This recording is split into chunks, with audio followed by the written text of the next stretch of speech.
أعوذ بالله السميع العليم من الشيطان الرجيم من همزه ونفخه ونفثه بسم الله الرحمن الرحيم ولله على الناس حج البيت من استطاع إليه سبيلا وقال النبي صلى الله عليه وسلم تابعوا بين الحج والعمرة فإنهما ينفيان الفقر والذنوب كما ينفي الكير الخبث من الحديد أو كما قال النبي صلی اللہ علیہ وسلم۔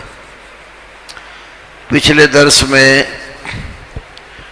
حج کے حوالے سے دینی اور اس کے دنیاوی جو فوائد ہیں اور حج کے جو مقاصد ہیں وہ آپ کے سامنے رکھے تھے۔ آج کے درس میں حج کا طریقہ کار بیان کیا جائے گا کہ حج کرنے کا طریقہ کیا ہے۔ تو اس سے پہلے کہ میں حج کا طریقہ کار آپ کے سامنے رکھوں، تین باتوں کو اچھی طرح یاد کر لینا چاہیے، کیونکہ ان تینوں میں کمی ہو گئی تو حج قبول نہیں ہوگا۔ انسان پیسہ لگا کر محنت کر کے بیت اللہ جائے اور حج اس کا ضائع ہو جائے تو اس کی محنت کا اس کو افسوس ہوتا ہے۔ تو یہ جاننا ضروری ہے کہ ہمارا حج مقبول کیسے ہوگا۔ تو سب سے پہلی بات یہ ہے کہ حج کرنے کے لیے نیت خالص کر لیجئے کہ یہ صرف اللہ کی رضا کی خاطر کرنا ہے، کیونکہ وَلِلَّهِ عَلَى النَّاسِ حِجُّ الْبَيْتِ، بیت اللہ کا حج لوگوں کے ذمے للہ اللہ ہی کے لیے ہے۔ تو اللہ کی رضا کی خاطر حج کرنا ہے۔ نیت میں اخلاص ضروری ہے۔ اگر نیت میں اخلاص نہ ہوا تو عمل ضائع اور برباد ہو جاتا ہے۔ سورۃ الکہف کے آخر میں اللہ احکم الحاکمین نے ارشاد فرمایا ہے، فَمَنْ كَانَ مِنْكُمْ يَرْجُو لِقَاءَ رَبِّهِ فَلْيَعْمَلْ عَمَلًا صَالِحًا وَلَا يُشْرِكْ بِعِبَادَةِ رَبِّهِ أَحَدًا۔ تم میں سے جو شخص اپنے رب سے ملاقات کرنے کی امید رکھتا ہے وہ اچھے اعمال کرے اور اپنے رب کی عبادت میں کسی کو شریک اور حصے دار نہ بنائے۔ اس آیہ کریمہ کی تفسیر میں تقریباً تمام مفسرین نے یہ ذکر کیا ہے کہ اپنے رب کی عبادت میں کسی کو شریک نہ کرے۔ اس شرک سے مراد ریاکاری اور دکھلاوے والا شرک ہے۔ جو شخص لوگوں کو دکھا کر کام کرتا ہے، نماز اس لیے پڑھی کہ لوگ سمجھے بڑا نمازی ہے، پیسہ اس لیے خرچ کیا لوگ سمجھے بڑا سخی ہے، زمانے کا حاتم تائی ہے، ہر نیکی پر خرچ کرتا ہے، میدان جنگ میں اس لیے جا کر لڑا لوگ سمجھے بڑا بہادر اور دلیر آدمی ہے، بڑی پھرتی کے ساتھ یہ میدان کے اندر لڑتا ہے۔ تو یہ دکھلاوے سے سارے اعمال باطل ہو جاتے ہیں۔ رسول اللہ صلی اللہ علیہ وسلم نے فرمایا کہ الرِّیاءُ هُوَ الشِّرْکُ الْأَصْغَرُ، یہ ریاکاری چھوٹا شرک ہے۔ تو اللہ کو دکھلاوا پسند نہیں ہے۔ خالص اللہ کی رضا کے لیے انسان عمل کرے، اللہ کی رضا کی خاطر تھوڑا سا عمل بھی ہو وہ نجات کا ذریعہ بن جاتا ہے، اور اگر اللہ کی رضا شامل حال نہ ہو بڑے سے بڑا عمل بھی ضائع اور برباد ہو جاتا ہے۔ اس کی یوں مثال لے لیں، ایک شخص کو اللہ نے بہت بڑی دولت سے نوازا اور اس نے اپنی دولت کے ساتھ کوئی مسجد اور مرکز بنانا شروع کر دیا، اور غرض اس کی یہ ہے کہ لوگ سمجھیں کہ یہ بہت بڑا خرچ کرنے والا، مسجدیں بنانے والا، مدرسے بنانے والا، مراکز اسلامی تعمیر کرنے والا شخص ہے، تو لوگوں کے اندر اپنی واہ واہ کروانے کے لیے خرچ کرے گا۔ بڑے سے بڑا بھی مرکز بنایا ہوگا اس نے تو کوئی فائدہ نہیں ہوگا۔ اور ایک غریب آدمی ہے، وہ محنت کرتا ہے، اس نے دیکھا کوئی مسجد بن رہی ہے، گھر میں دینے کے لیے کچھ نہیں ہے، اس نے مزدوری کی، پیسہ کمایا، مزدوری کر کے کچھ پیسے گھر کی ضرورت پر لگا دیے اور کچھ وہ اللہ تعالیٰ کی راہ میں دے آیا۔ خواہ ان کے پیسوں سے ایک اینٹ خریدی گئی اور وہ ایک اینٹ ہی خرید کر اس نے مسجد میں لگا دی۔ ریاکاری نہیں ہے، دکھلاوا نہیں ہے، اللہ کی رضا مقصد ہے۔ اس کی ایک اینٹ مسجد میں لگائی ہوئی اس کے لیے نجات کا ذریعہ بن جاتی ہے۔ نبی کریم صلی اللہ علیہ وسلم نے فرمایا، صحیح بخاری کتاب الزکوٰۃ کی حدیث ہے، اتق النار ولو بشق تمرہ، جہنم کی آگ سے بچ جاؤ اگرچہ آدھی کھجور دے کر بچنا پڑے، پوری کھجور بھی نہیں کہا، ولو بشق تمرۃ، نصف کھجور۔ اگر بندہ اللہ کو راضی کرنے کے لیے کھجور کا آدھا حصہ اللہ کی راہ میں دے دیتا ہے تو وہ آدھا حصہ رب کی رضا کے لیے دیا ہوا نجات کا ذریعہ بن جائے گا۔ تو پہلی بات یہ ہے کہ عمل کے اندر اخلاص ہو، ریاکاری نہ ہو، دکھلاوا نہ ہو۔ ہمارے بیچارے حجاج کرام جو حج کے لیے جاتے ہیں، کئی دیہاتوں میں رواج ہے، گھر سے نکلیں گے وہ لوگ گلے میں پھول ڈال رہے ہیں، کوئی ڈھول ڈمکے والے کئی علاقوں میں ہوتے ہیں، وہ حجی صاحب کو پورا جو ہے نا وہ پروٹوکول دے کر جا کر ایئرپورٹ پر چھوڑ کر آتے ہیں۔ جب واپس آتے ہیں پھر بھی یہی حال ہوتا ہے، عزیز و قارب رشتہ دار پھولوں کے ہار لے کر کھڑے ہوتے ہیں، کیا ہے جی حاجی صاحب آ رہے ہیں۔ یہ ریاکاری اور دکھلاوے سے عمل برباد ہو جاتے ہیں۔ چپ کر کے جاؤ اللہ کو راضی کرنے کے لیے، گناہوں کی بخشش کے لیے، اور حج مکمل کر کے تو بغیر کسی شور اور شرابہ کیے اور دکھلاوا کیے آرام سے اپنے گھر آ جاؤ۔ تو ریاکاری نہیں ہونی چاہیے، نمبر ایک مخلص ہو۔ نمبر دو، رسول کریم صلی اللہ علیہ وسلم کی سنت کے مطابق عمل ہو۔ جو عمل رسول اللہ صلی اللہ علیہ وسلم کی سنت کے مطابق نہیں ہوتا وہ عمل بھی ضائع ہو جاتا ہے۔ کوشش یہ کرنی ہے کہ حج کا پورا طریقہ وہی اختیار کریں جو نبی کریم صلی اللہ علیہ وسلم نے اختیار کیا اور اپنی امت کو بتایا۔ کئی جگہوں پر خطاب کے دوران آپ صلی اللہ علیہ وسلم کہتے، خذو انی مناسککم، اپنے حج کے طریقے مجھ سے تم سیکھ لو۔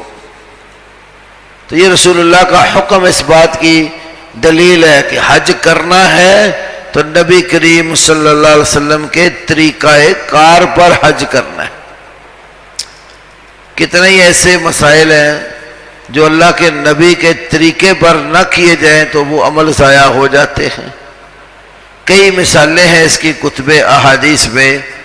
مثال کے طور پر حج کے موقع پر جب آپ نے جانا، جیسے کہ میں انشاءاللہ ابھی آپ کو تھوڑا سا نقشہ بنا کے بتاؤں گا کہ طواف آپ نے کہاں سے شروع کرنا ہے، تو طواف کی ابتدا آپ کی حجر اسود سے ہونی ہے۔ حجر اسود کعبے کے ایک کونے میں جڑا ہوا پتھر ہے، تو حجر اسود سے آپ کی ابتدا ہوگی طواف کرنے کی۔ تو حجر اسود کو بوسہ دیتے ہیں پہلے۔ حضرت عمر رضی اللہ تعالی عنہ کعبے میں آئے، طواف شروع کرنا تھا تو حجر اسود کے سامنے آ گئے۔ طواف سے پہلے، بوسہ دینے سے پہلے حجر اسود کو کیا کہتے ہیں؟ انی اعلم انک حجر، بلا شبہ میں جانتا ہوں تو ایک پتھر ہے، لا تضر ولا تنفع، نہ تو کچھ بگاڑ سکتا ہے نہ نفع دے سکتا ہے، ولولا انی رأیت رسول اللہ صلی اللہ علیہ وسلم یقبلک ما قبلتک، اگر میں نے اللہ کے رسول صلی اللہ علیہ وسلم کو تیرا بوسہ لیتے ہوئے نہ دیکھا ہوتا تو میں تیرا بوسہ نہ لیتا۔ حضرت عمر نے حجر اسود کا بوسہ کیوں لیا؟ نبی کریم صلی اللہ علیہ وسلم نے لیا ہے۔ تو فرماتے ہیں اگر نبی کریم نے بوسہ نہ لیا ہوتا تو عمر کبھی بھی تیرا بوسہ نہ لیتا۔ یہ رسول اللہ کی اطاعت اور متابعت کی بڑی بہترین دلیل ہے کہ صحابہ کرام اس بات کا خیال کرتے تھے کہ رسول اللہ نے جو کام کیا وہی کرنا ہے۔ اسی طرح جب آپ طواف کعبہ کرتے تھے تو حجر اسود کو بوسہ دیتے تھے، پھر بتایا کہ جو بوسہ نہیں دے سکتا ہاتھ لگا کے اس کو چوم لے، چھڑی لگ گئی ہے اس کے ساتھ اس کو چوم لے، نہیں تو ہاتھ کے ساتھ اشارہ کر کے جس کو استلام کہتے ہیں تو اپنا طواف شروع کر دے۔ اور دوسرا رکن یمانی کو نبی صلی اللہ علیہ وسلم ہاتھ لگاتے تھے۔ تو عبداللہ ابن عمر رضی اللہ عنہ سے یہ حدیث موجود ہے کہ کچھ لوگ کعبے کے ہر کونے کو ہاتھ لگانا جائز سمجھنے لگ گئے، کرنے لگ گئے، تو ابن عمر نے فرمایا کہ تمہارے لیے رسول اللہ کی زندگی میں بہترین نمونہ ہے، آپ نے 2 رکنوں کے سوا کسی رکن کو نہیں چھوا، ایک رکن یمانی ہے اور دوسرا یہ حجر اسود ہے۔ تو نبی صلی اللہ علیہ وسلم کے طریقہ کار کی پیروی کی جائے، جو کام رسول پاک صلی اللہ علیہ وسلم نے کیا ہم بھی وہی کام کریں۔ پچھلے سال حج کے موقع پر میدان عرفات میں 3-4 مختلف گروپ ایک ہی بڑے خیمے میں تھے۔ اکثر اوقات عرفات کے میدان میں اس مسئلے پر اختلاف ہو جاتا ہے بھائیوں کا کہ یہاں ہم نماز پوری پڑھیں گے کہ قصر کریں گے، یا دوسرا مسئلہ جمع کریں گے کہ اپنے اپنے وقت پر پڑھیں گے۔ جماعت اسلامی کے کافی لوگ تھے اس مجموعے میں، تو ان میں ایک نوجوان بڑا ہی جوش جذبے کے ساتھ سپیکر پکڑ کے کہہ رہا نماز جی اپنے اپنے ٹائم پر پڑھیں گے اور پوری پڑھیں گے، قصر نہیں پڑھیں گے، جمع بھی نہیں کریں گے۔ جب اس نے یہ بات کہی تو مکمل کر لی بات، تو میں نے سپیکر لے لیا، تو میں نے کہا بھائی جان جو مرضی میں آپ کے آیا کر لینا، لیکن مجھے ایک تھوڑی سی بات میری سن لیں۔ میرے پاس جماعت اسلامی کی ہی ادارہ منشورات اسلامیہ کی چھپی ہوئی کتاب خلیل حامدی صاحب کی تھی حج کے حوالے سے، تو انہوں نے اس کے اندر نبی علیہ السلام کا پورا حج کا طریقہ آنکھوں دیکھا حال جو صحابہ نے بیان کیا وہ بیان کیا ہوا تھا۔ تو میں نے کہا آپ تھوڑا سا مجھ سے یہ سن لیں، کتاب میں وہی آپ کو پیش کر رہا ہوں جو جماعت اسلامی نے شائع کی ہے، کسی اور مکتبے کی نہیں ہے۔ تو خلیل حامدی صاحب نے اس کے اندر یہ ذکر کیا ہے کہ نبی صلی اللہ علیہ وسلم نے عرفات کے میدان میں نماز ظہر اور عصر جمع کی اور قصر کر کے پڑھی، اور آگے لکھا ہے کہ بعض لوگ ضد کریں گے اس بات کے اوپر کہ یہاں نماز پوری پڑھنی اور وقت پر اپنے اپنے پڑھنی ہے، ان کی یہ ضد بالکل ٹھیک نہیں ہے۔ صحیح طریقہ یہ ہے کہ قصر بھی کریں گے اور جمع بھی کریں گے۔ میں نے جب یہ کتاب دکھائی تو وہ نوجوان اور جماعت والے سارے اس بات پر متفق ہوئے، ٹھیک ہے یہ دلیل مل گئی نبی علیہ السلام کے حوالے سے، اب ہم جمع بھی کریں گے اور قصر، ہمارا اختلاف ختم ہو گیا۔ وہ کچھ 2-4 بھائی تھے، وہ قبلہ رخ آگے خیمے میں بیٹھے ہوئے تھے، انہوں نے جلدی جلدی مصلی ڈالا، تو آگے ایک بندہ کھڑا ہو کے انہوں نے ظہر کی نماز پڑھ لی۔ خیر ہم خاموش رہے، جب ہماری یہ بات مکمل ہوئی میں نے کچھ اور دلائل پیش کیے، انہوں نے بھی سن لیے۔ اللہ تعالیٰ جب کسی کو بات سمجھنے کی توفیق دیتا ہے تو دیر نہیں لگتی، وہ بھائی کہنے لگے جی آپ کی بات ہم نے سنی ہے دلیل کے ساتھ، بات آپ کی ٹھیک ہے، ہم بھی آپ کے ساتھ مل کر پڑھیں گے۔ آگے مصلی ڈالا اور مجھے کہنے لگے آپ تشریف لائیں، نماز پڑھائیں۔ میں نے پھر ظہر کی پہلے پڑھائی، وہ چونکہ پڑھ چکے تھے، پھر ساتھ ہی ہمارے انہوں نے عصر کی نماز جمع کر کے قصر کر کے پڑھی۔ رسول اللہ صلی اللہ علیہ وسلم کی سنت کے اندر خیر ہے۔ آپ دیکھ رہے ہیں میں اور آپ اپنی مرضی تو عبادات میں نہیں کر سکتے نا، عبادت کے لیے ہمیں پابند کیا گیا ہے کہ اللہ نے ہماری راہبری اور رہنمائی کے لیے ہمارے آخری نبی سید الاولین والآخرین امام الانبیاء والمرسلین حضرت محمد کریم صلی اللہ علیہ وسلم کو بھیجا ہے۔ اطیعوا اللہ و اطیعوا الرسول، اللہ کی بات مانو اور اللہ کے رسول کی بات مانو۔ قل ان کنتم تحبون اللہ فاتبعونی، کہہ دیجئے اگر اللہ سے محبت رکھتے ہو تو میری پیروی کرو، میرے پیچھے چل پڑو۔ نتیجہ کیا ہوگا؟ یحببکم اللہ، اللہ تمہارے ساتھ محبت کرے گا۔ تو اللہ کی محبت رسول اللہ کی پیروی میں ملتی ہے، رسول اللہ کی فرما برداری کرنے سے اللہ تعالی محبت کرتا ہے۔ اسی طرح فرمایا فلا وربک لا یؤمنون حتی یحکموک فیما شجر بینہم ثم لا یجدوا فی انفسہم حرجا مما قضیت ویسلموا تسلیما۔ اللہ کہتا ہے اپنے نبی محمد صلی اللہ علیہ وسلم کو آپ کا رب ہونے کی قسم ہے، اتنی دیر تک یہ لوگ ایمان والے نہیں ہو سکتے جب تک اپنے جھگڑوں اور اختلافات میں آپ کو حاکم تسلیم نہ کر لیں، اور جب آپ فیصلہ فرما دیں پھر اپنے سینے میں کوئی تنگی اور حرج نہ پائیں اور اچھے طریقے سے اس کو تسلیم کر لیں۔ تو مومن بننے کے لیے نبی صلی اللہ علیہ وسلم کی کامل اطاعت اور فرما برداری ضروری ہے، اور رسول اللہ کی اطاعت کے بغیر کوئی کام بھی قبول نہیں ہوتا۔ اللہ تعالیٰ نے قرآن میں یہ بات بھی ذکر کی ہے، اللہ اور اس کے رسول کی اطاعت کرو وَلَا تُبْتِلُوا أَعْمَالَكُمْ، اپنے اعمال کو باطل نہ کرو۔ تو رسول کی پیروی سے ہٹ کر عمل کرو گے تو عمل باطل ہو جائے گا۔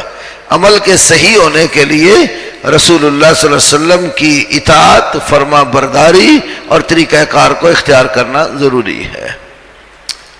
تو دوسری بات یہ ہوئی کہ حج جو بھی مسئلہ کرنا ہے، عمل کرنا ہے، یہ دیکھنا ہے کہ میرے نبی محمد صلی اللہ علیہ وسلم نے یہ عمل کس طریقے سے کیا ہے، ہم بھی اس طریقے سے کریں گے تو اللہ قبول کرے گا۔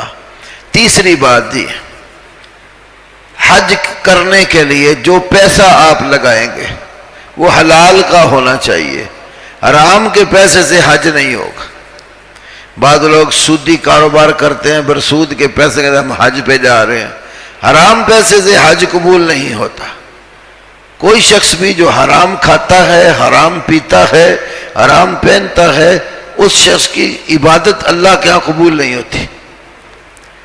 نبی صلی اللہ علیہ وسلم کی صحیح مسلم میں حدیث ہے، آپ صلی اللہ علیہ وسلم فرمایا جو اللہ نے نبیوں کو حکم دیا وہی حکم رسولوں کو دیا، وہی حکم عام لوگوں مومنوں کو دیا۔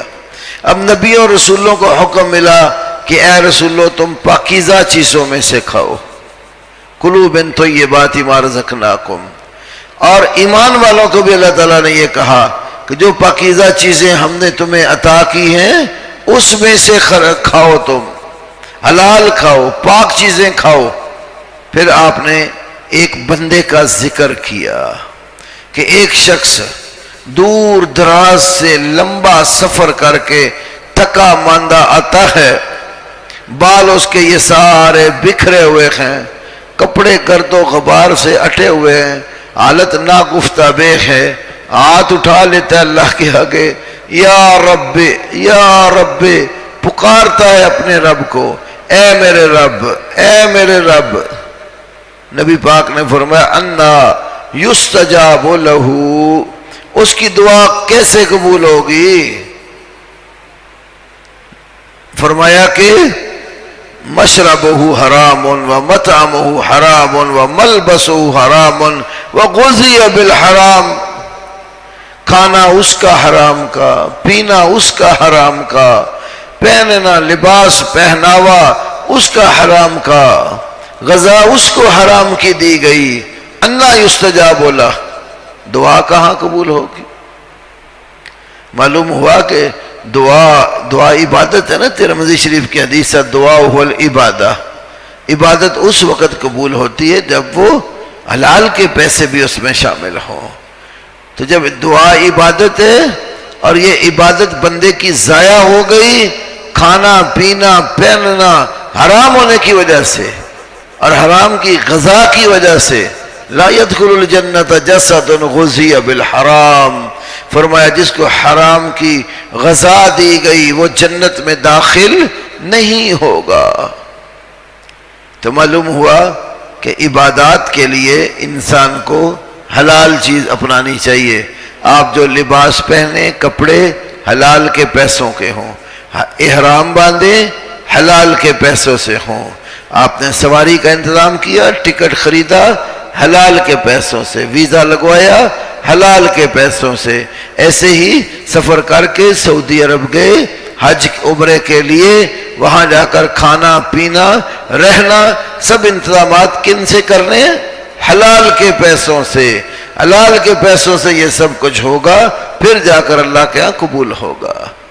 تو یہ تین شرطیں ضروری ہیں۔ نمبر ایک، صرف اللہ کی رضا کے لیے، اس میں کوئی ریاکاری دکھلاوا اللہ کے سوا کسی کا حصہ نہ ہو۔ نمبر دو، وہ عمل رسول اللہ صلی اللہ علیہ وسلم کی سنت کے مطابق ہو۔ نمبر تین، اس میں جو بھی پیسہ صرف ہو وہ حلال کا ہو، حرام کا دخل نہ ہو اس میں۔ یہ چیزیں حج کرنے سے پہلے ضروری ہے۔ اب آئیے طریقہ حج کیا ہے؟ حج کے لیے پہلے آپ نے احرام باندھنا ہے۔ احرام کیا چیز ہے اور کہاں سے باندھنا ہے؟ نبی صلی اللہ علیہ وسلم نے اس کے لیے کچھ میقات مقرر فرمائے۔ وہ میقات جو ہیں ہم ان جگہوں سے احرام باندھنے کے بغیر آگے گزر نہیں سکتے، تو وہ میقات ہمارے لیے مختلف مقرر کیے۔ مدینہ سے آئیں تو ذوالحلیفہ نام کی جگہ راستے میں آتی ہے، مسجد بہت بڑی وہاں بنائی گئی ہے۔ ایسے ہی حمامات بہت زیادہ ہیں حاجیوں کے لیے، کیونکہ اکثر اب حاجی جتنے بھی جاتے ہیں یا جدہ اترتے ہیں یا مدینہ اترتے ہیں، اور کوئی جگہ نہیں ہے۔ ہاں کئی ریاض میں اگر کوئی اترتے ہیں تو بائی روڈ آئیں گے، تو وہ بھی طائف کی طرف سے ہو کر آئیں، وہ بھی میں بتاتا ہوں۔ تو مدینہ سے آئیں تو ذوالحلیفہ ہے۔ پرانے دور میں مصر اور شام والے لوگوں کے لیے جوفا جگہ تھی۔ یہ آج ایک اس کے قریب بہت بڑا شہر ہے سعودیہ کا، رابغ جگہ کے قریب ہی صحرا ہے، تو اس میں وہ جوفا والی جگہ جو آپ نے مقرر کی تھی، وہاں بھی سعودیہ نے ایک مسجد تعمیر کر دی۔ کچھ دکانیں ہیں وہاں پر، کسی نے بیلٹ لینا ہو، احرام لینا ہو، جوتا لینا ہو، جو ضرورت کی چیزیں ہیں وہاں سے مل جاتی ہیں۔ تو جو ہم لوگ، ہمارا جو میقات تھا یلملم، وہ پانی میں آ گیا، سمندر کا علاقہ۔ تو اب کہاں سے احرام باندھتے ہیں؟ یہ جہاز کے ذریعے جب ہم جاتے ہیں تو ریاض شہر سے، کیونکہ مشرق کی طرف ریاض ہی ان کا آتا ہے جو دارالحکومت ہے سعودیہ کا، ہمارا طیارہ ریاض شہر کے اوپر سے گزر کر طائف کی طرف سے ہو کر جدہ جاتا ہے۔ تو طائف کے قریب ہی ایک جگہ ہے جس کا آج نام ہے سیل کبیر۔ سیل کبیر، اس کے اوپر سے جب جہاز گزرتا ہے تو گزرنے سے بلکہ پہلے ہی جہاز میں اعلان کر دیا جاتا ہے کہ میقات قریب ہے، جن لوگوں نے احرام باندھنا ہے، حج یا عمرے کی نیت کرنی ہے، وہ یہاں سے کر لیں۔ تو جو سیدھا یہاں سے مدینہ گئے تو ان کو راستے میں احرام باندھنے کی ضرورت نہیں ہے۔ مدینہ شریف سے جس وقت وہ مکہ کی طرف روانہ ہوں گے تو وہ ذوالحلیفہ جو جگہ ہے وہاں سے احرام باندھے گے۔ احرام کیا ہے؟ 2 انسلی چادریں، 2 انسلی چادریں۔ انسلی سے مراد اس طرح نہ ہو جیسے لباس پہننے کے لیے سلائیاں لگتی ہیں نا، یہ بازو بنا ہے یا 2 سلائی لگا کے دونوں پاؤں پہننے کے لیے جو ہے نا وہ شلوار یا پجامہ بنا ہوا ہے، سائیڈوں پہ سلائی لگا کے قمیض، اس طرح سلائی نہ ہو۔ یہ مطلب نہیں ہے کہ احرام کے کنارے پر اگر سلائی لگی ہے تو کوئی یہ سمجھے کہ یہ تو سلا ہوا ہے، نہیں، وہ ان سلائی شمار ہوتا ہے۔ ان سلے سے مراد کھلی چادریں ہیں جو نہ پجامہ شلوار بنا ہوا ہے نہ قمیض کرتا بنا ہوا ہے۔ تو مرد کے لیے 2 ان سلی چادریں، اور یہ اس نے احرام جو پہننا ہے یہ میقات سے پہلے پہننا ہے۔ اس کی یہ بھی صورت ہو سکتی ہے آپ گھر سے باندھ کے جائیں، یہ بھی صورت ہو سکتی ہے ایئرپورٹ پر جا کر باندھ لیں، اور یہ بھی صورت ہو سکتی ہے آپ طیارے میں جا کر باندھ لیں۔ تو سہولت اس میں ہے کہ آپ ایئرپورٹ سے باندھ لیں یا گھر سے ہی باندھ لیں۔ تو اس سے پہلے آپ اچھے طریقے سے غسل کریں گے، احرام باندھنے سے پہلے غسل کریں گے۔ غسل کر کے صاف ستھرے ہو کر اپنے جسم کو آپ خوشبو لگا سکتے ہیں احرام باندھنے سے پہلے۔ احرام جب باندھ لیا پھر خوشبو نہیں لگا سکتے، نہ کپڑے کو نہ جسم کو۔ تو جسم کو خوشبو اگر لگانی ہے تو وہ آپ احرام باندھنے سے پہلے لگا سکتے ہیں، اور اس کے لیے افضل طریقہ یہ ہے کہ کسی نماز پڑھنے کے بعد احرام باندھیں۔ اگر تو فرض نماز کا ٹائم ہے، ظہر کا، عصر کا، فجر کا، جب بھی آپ کی جس لحاظ سے روانگی ہے تو اس نماز کے بعد باندھ لیں۔ اگر ایسا ٹائم نہیں ہے، مسجد جاتے ہیں، تحیت المسجد 2 رکعت نماز پڑھیں اور اس کے بعد احرام باندھ لیں۔ ایک یہ بات مشہور ہو گئی ہے احرام کے 2 نفل، احرام کے علیحدہ کوئی 2 نفل کسی بھی حدیث میں وارد نہیں ہوئے۔ نبی صلی اللہ علیہ وسلم نے ذوالحلیفہ سے جب وہاں نماز پڑھی تھی تو نماز کے بعد آپ نے احرام باندھا تھا۔ تو آپ کو بھی نماز نصیب ہو مسجد میں تو مسجد میں جا کے نماز پڑھو، نماز کے بعد احرام باندھ لو۔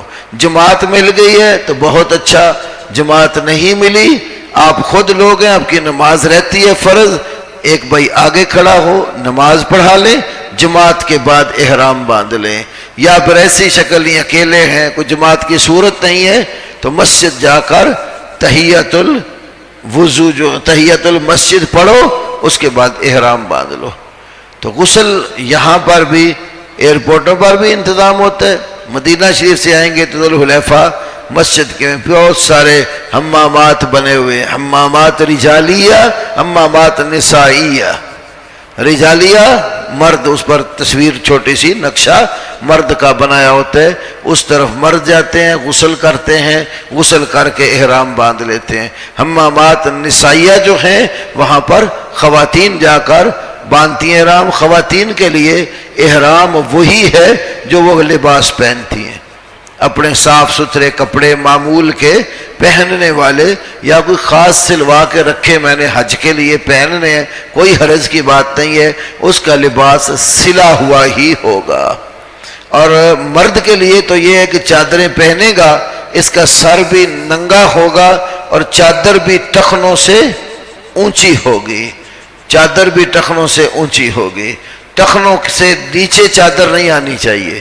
رسول پاک صلی اللہ علیہ وسلم کی اپنی چادر جو ہوتی تھی وہ نصف پنڈلی پر، یہ گھٹنا اور یہ ٹخنا جوڑ جو ہے اس کے وسط میں درمیان میں نبی صلی اللہ علیہ وسلم کی چادر ہوا کرتی تھی۔ یہ شمائل ترمذی میں امام ترمذی نے بیان کیا ہے، اور مسند احمد میں حدیث ہے کہ عزرۃ المومن الی انصاف ساقیہ، مومن کی چادر اس کی نصف پنڈلیوں کے اوپر ہوتی ہے۔ تو حد زیادہ جو آخری ہے اس کی وہ ٹخنوں سے اونچی اونچی ہے۔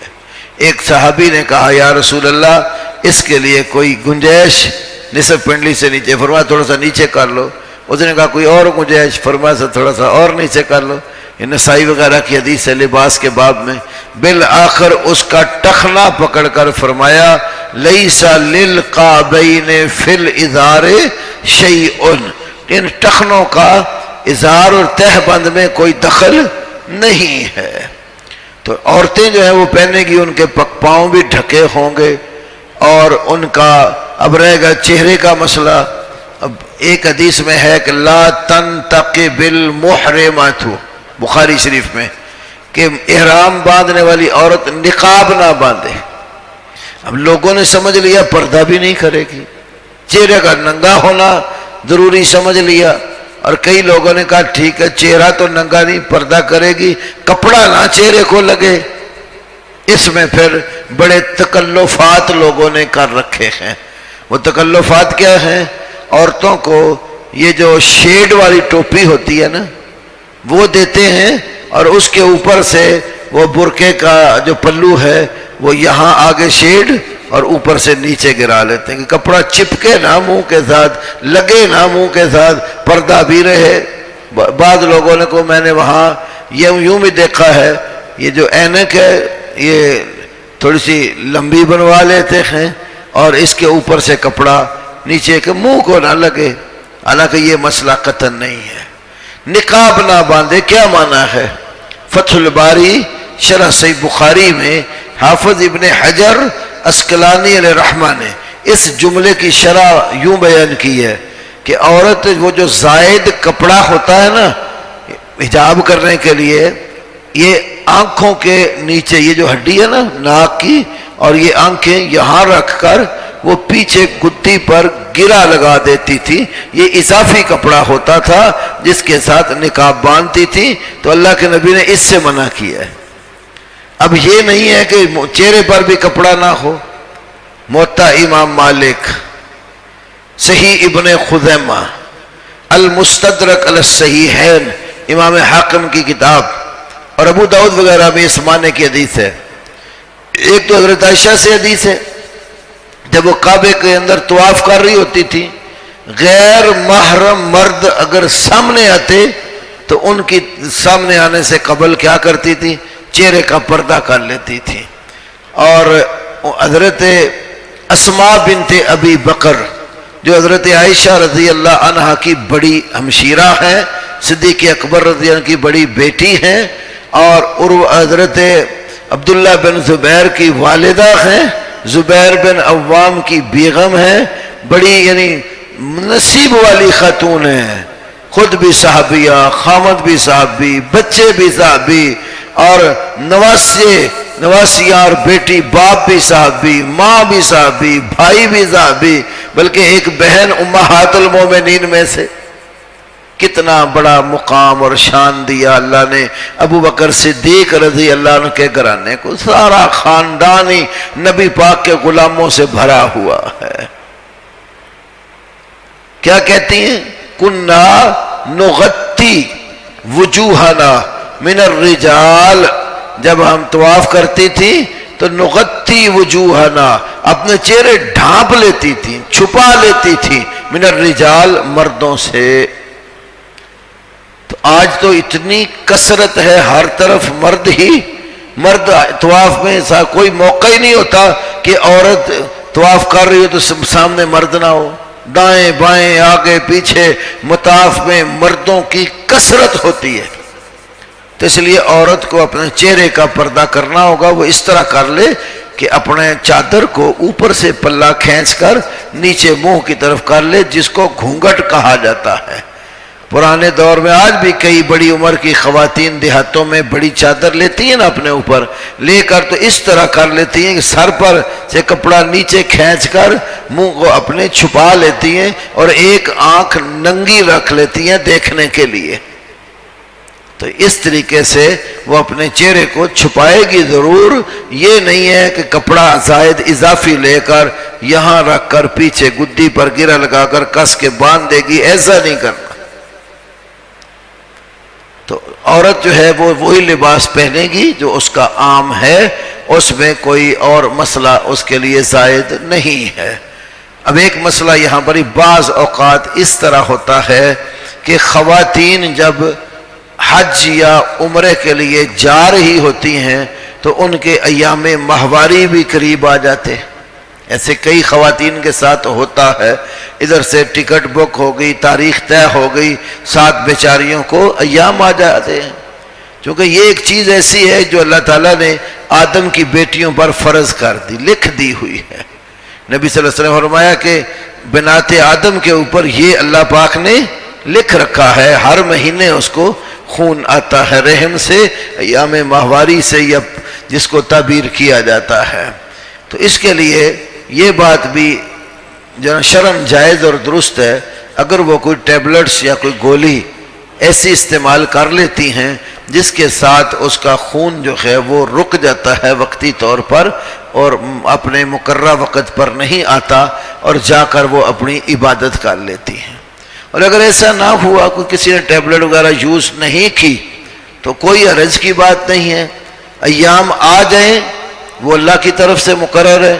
پھر کیا کرے گی؟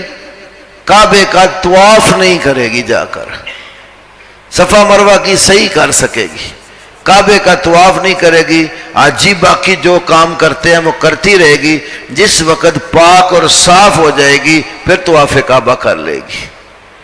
نبی علیہ السلام جب حج کے لیے نکلے، آپ کے ساتھ آپ کی ازواج مطہرات بھی تھیں. تو صرف جگہ ایک تھی، صرف سین را اور فا، صرف مقام پر امی عائشہ کو ایام ماہواری آ گئے، رونے لگ گئی.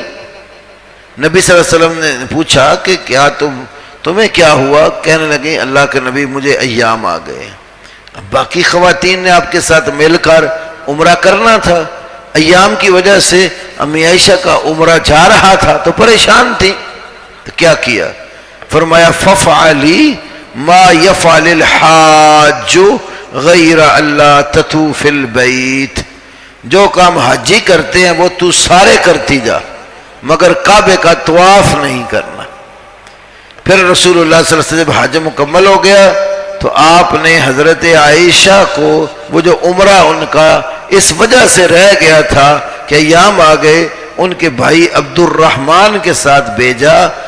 حرم کی حد سے باہر نکالنا تھا. تو حدود حرم جو مکہ کے زیادہ قریب لگتی تھی وہ تنعیم جگہ تھی. تنعیم جس جگہ پر آج مسجد بنا دی گئی اور اس مسجد کا نام رکھا گیا ہے مسجد عائشہ. یہ بالکل وہاں پر حدود حرم کے جو پلر بنائے ہیں نا، اوپر لکھا ہے کہ یہ حد ہے حرم کی. تو حدود حرم کے بالکل متصل باہر ساتھ ہی مسجد ہے. تو وہاں بھیجا قریبی ہل، حرم کی حد کے باہر جو جگہ اس کو ہل کہتے ہیں، ہا اور لام، ہل. حدود حرم سے باہر ہل میں جا کر وہاں سے احرام بندھوا کر امی عائشہ کو دوبارہ ان کے بھائی کے ساتھ وہ عمرہ کروا دیا جو ان کا پہلے ایام کی وجہ سے رہ گیا تھا. تو اگر کسی کا اس طرح عمرہ رہ جاتا ہے جاتے ہی، تو پھر وہ کیا کریں گی؟ وہ مسجد عائشہ چلی جائیں، وہاں سے احرام باندھیں اور احرام باندھ کر آ کر وہ اپنا عمرہ مکمل کر لیں. اللہ تعالیٰ نے محروم نہیں رکھا کسی کو. اگر ایسی صورتحال پیدا ہو گئی ہے تو اللہ تبارک و تعالیٰ نے اس کے لیے آسانی سے دوسری دے دی. اب میقات سے احرام باندھ لیا، احرام باندھنے کے بعد پابندیاں عائد ہوگی. ناخن نہیں تراش سکتے، احرام باندھنے کے بعد بال نہیں توڑ سکتے، خوشبو نہیں لگا سکتے، حالت احرام میں شکار نہیں آپ کر سکتے، حالت احرام میں کسی کا رشتہ ناتا آپ طے نہیں کر سکتے، حالت احرام میں نکاح نہ کر سکتے ہیں، نہ کروا سکتے ہیں. یہ پابندیاں لگا دی نبی کریم صلی اللہ علیہ وسلم نے. تب آپ یہاں سے مثلاً احرام باندھا، نیت کر لی میقات سے پہلے. نیت جاتے ہی آپ نے پہلے عمرہ کرنا ہوتا ہے. تو لبیک اللہم عمرتن، لبیک اللہم عمرتن، اے اللہ میں حاضر ہوں اور میں نے یہ عمرہ جو ہے تیری رضا کی خاطر کرنا ہے. اس کے بعد پھر تلبیہ پڑھتے جائیں، تلبیہ لبیک اللہم لبیک لا شریک لک لبیک. یہ تلبیہ جو ہے نا وہ پڑھتے چلے جائیں. ان الحمد والنعمت لک والملک لا شریک لک. یہ تلبیہ اونچی آواز سے پڑھتے جائیں. جتنا اونچا تلبیہ پڑھا جائے زور زور سے اور جتنی زیادہ قربانیاں کی جائیں اتنا زیادہ حج بندے کا افضل ہوتا ہے. آپ سے پوچھا گیا سب سے افضل حج کون ہے؟ فرمایا افضل الحج الحج والسج. سب سے افضل حج الحج، یا اونچی اونچی آواز سے تلبیہ کہا جائے، والسج اور خون زیادہ بہایا جائے، قربانیاں زیادہ کی جائے. نبی صلی اللہ علیہ وسلم نے 63 قربانیاں 63 اپنے ہاتھ سے نہر کیے اونٹ.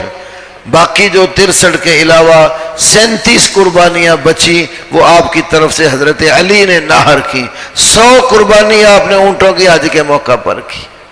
ایک قربانی تو لازم ہوتی ہے جب حج کران یا تمتع کرنا ہوتا ہے. اکثر چونکہ ہمارے ہاں جتنے لوگ بھی جاتے ہیں کوئی بندہ یہاں سے قربانی لے کر ساتھ نہیں جاتا.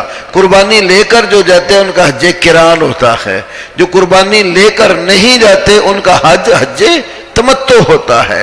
تمتع کا مطلب یہ ہے کہ عمرہ کر کے آپ احرام کھول دیتے ہیں، حج احرام کی پابندیوں سے آزاد ہو جاتے ہیں، پھر 8 ذی الحج کو دوبارہ حج کے لیے احرام باندھ کر مینا جاتے ہیں.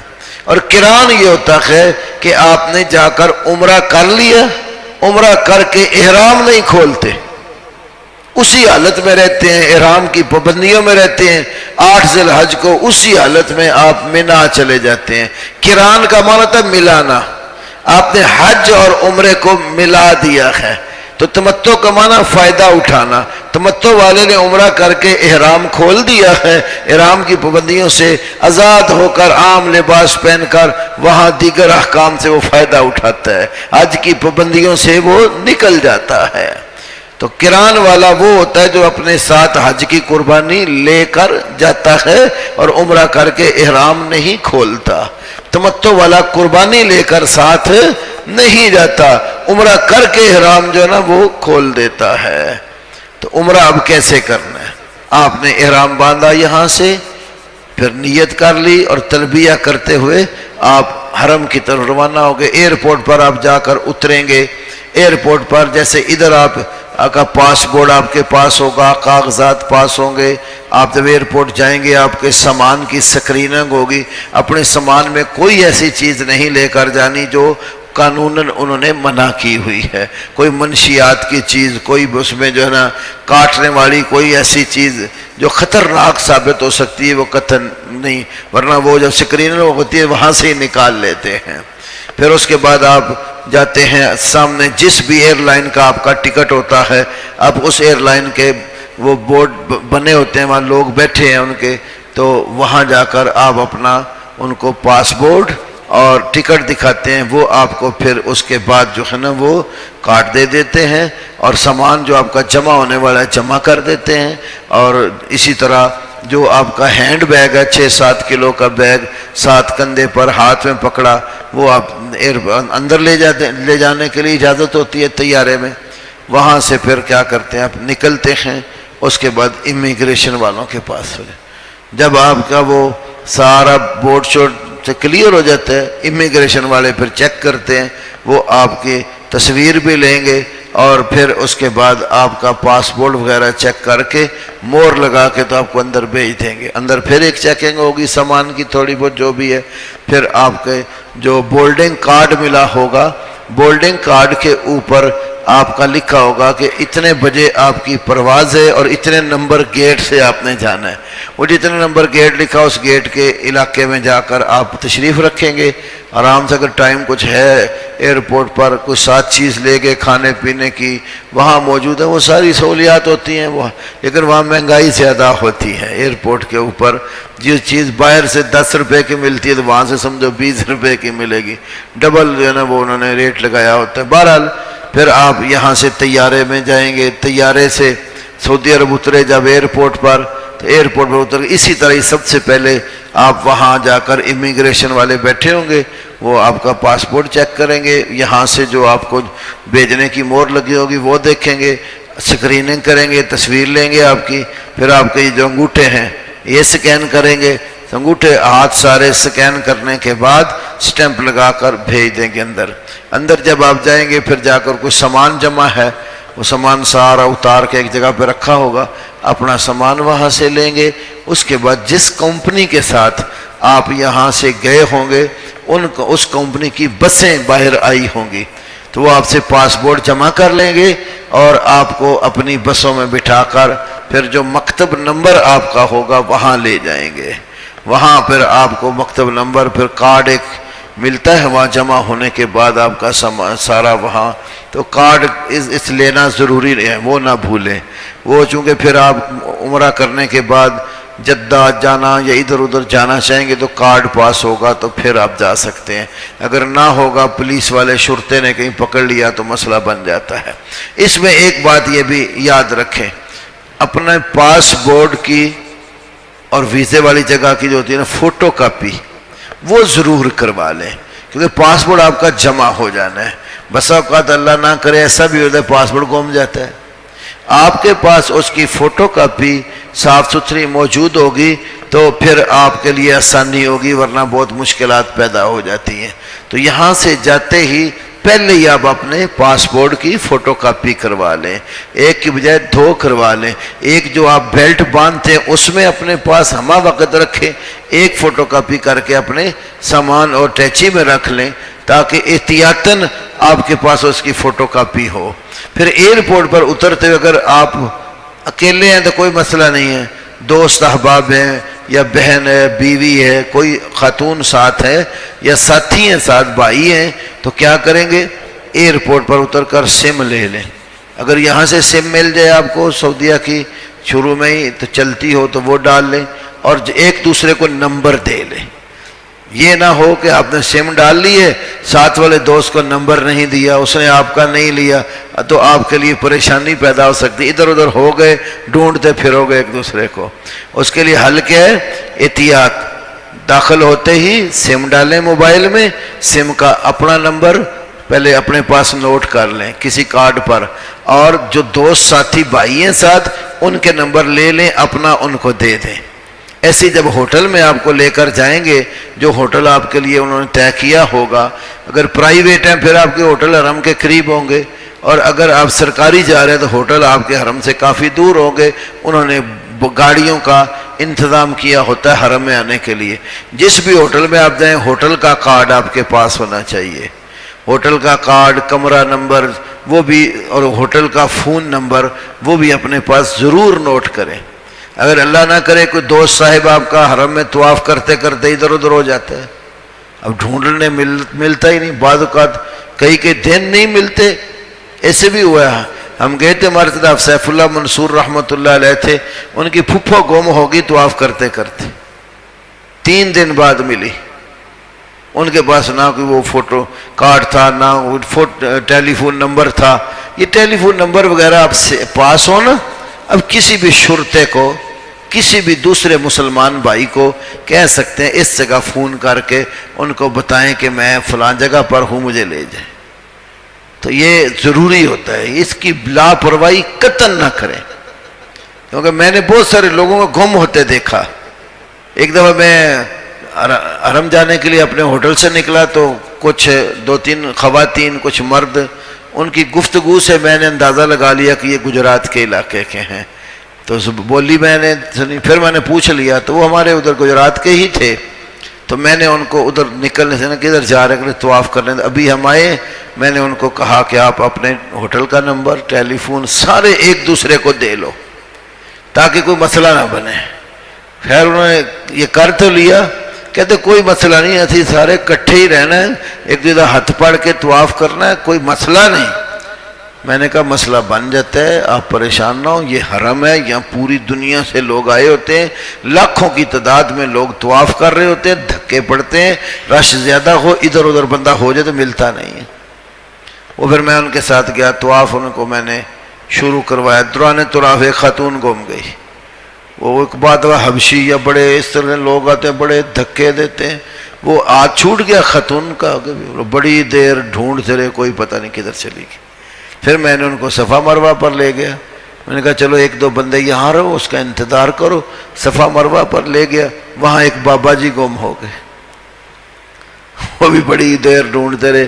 میں نے کہا آپ ادھر ہی رہیں یا ادھر ہی حلقے میں ہوں گے تو ایک دو بندے یہاں بیٹھ جاؤ, انتظار کرو, اگر چلتے چلتے بابا جی مل جائیں تو لے کے آ جانا. میں پھر اپنی صحیح کر کے مکمل تو اپنے چلا گیا کمرے میں, تو 4-5 گھنٹے بعد پتہ لگا جی وہ بابا جی ملے ہیں.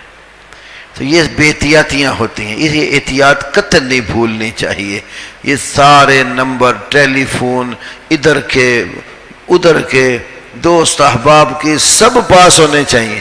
ہوٹل کا جس روڈ پر آپ رہ رہے ہیں ہوٹل کے والے کارڈ دیتے ہیں, باقاعدہ کارڈ پر پورا نقشہ بیک پر بنا ہوتا ہے کہ فلان جگہ ہوٹل ہے اور اس روڈ پر ہے اور یہ ہے ہوٹل کا نام, یہ پاس ہونا چاہیے. اچھا اب آپ جی سمجھو کہ یہاں سے اپنے ہوٹل میں پہنچ گئے, آرام سے سامان رکھا, تھکے ہوئے ہیں, آرام کر لو. نہیں آرام کرنا, ہمت بندھی ہوئی ہے, سامان رکھو اور یہ جو احتیاطیں میں نے بتائیں یہ پاس رکھو اور حرم آ جاؤ.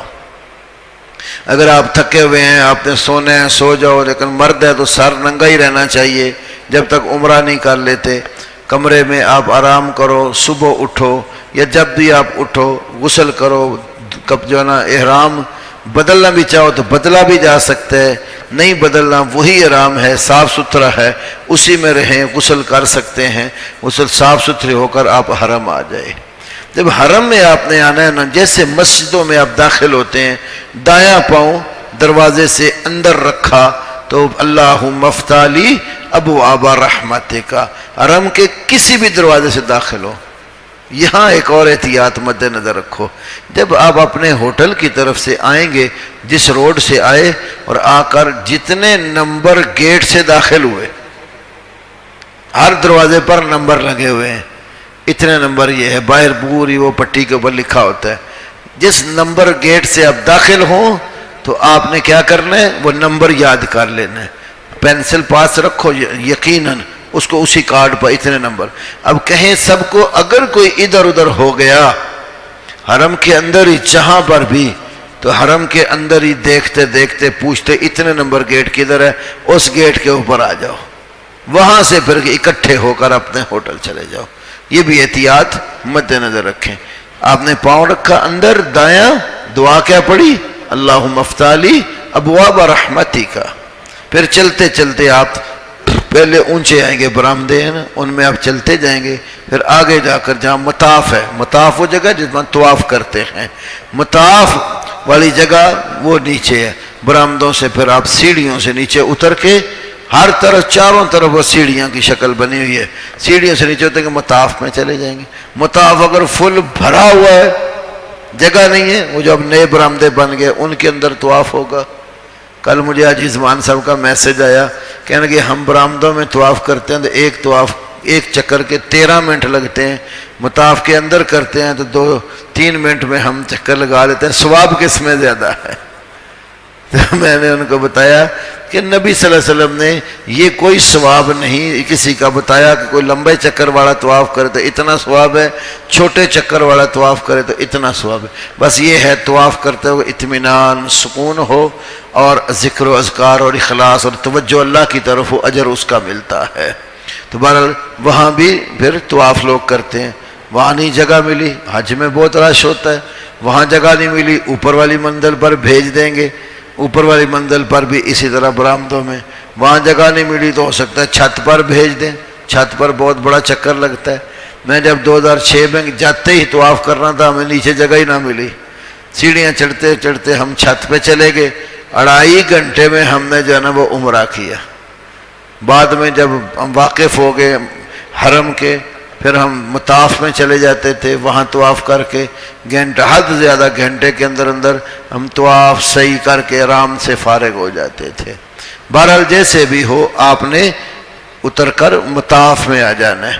جب آپ مطاف میں آ گئے یا برآمدے میں ہی ہیں آپ, تو جس طرف لوگ چکر لگا رہے ہیں نا, آپ ان کے ساتھ ساتھ چلنا شروع کر دیں. پھر آپ دیکھتے جائیں کعبے کو, مار کر دیں ذرا. ابھی میں آپ کو تھوڑا سا اس طرف کریں جی, میں سمجھاتا ہوں.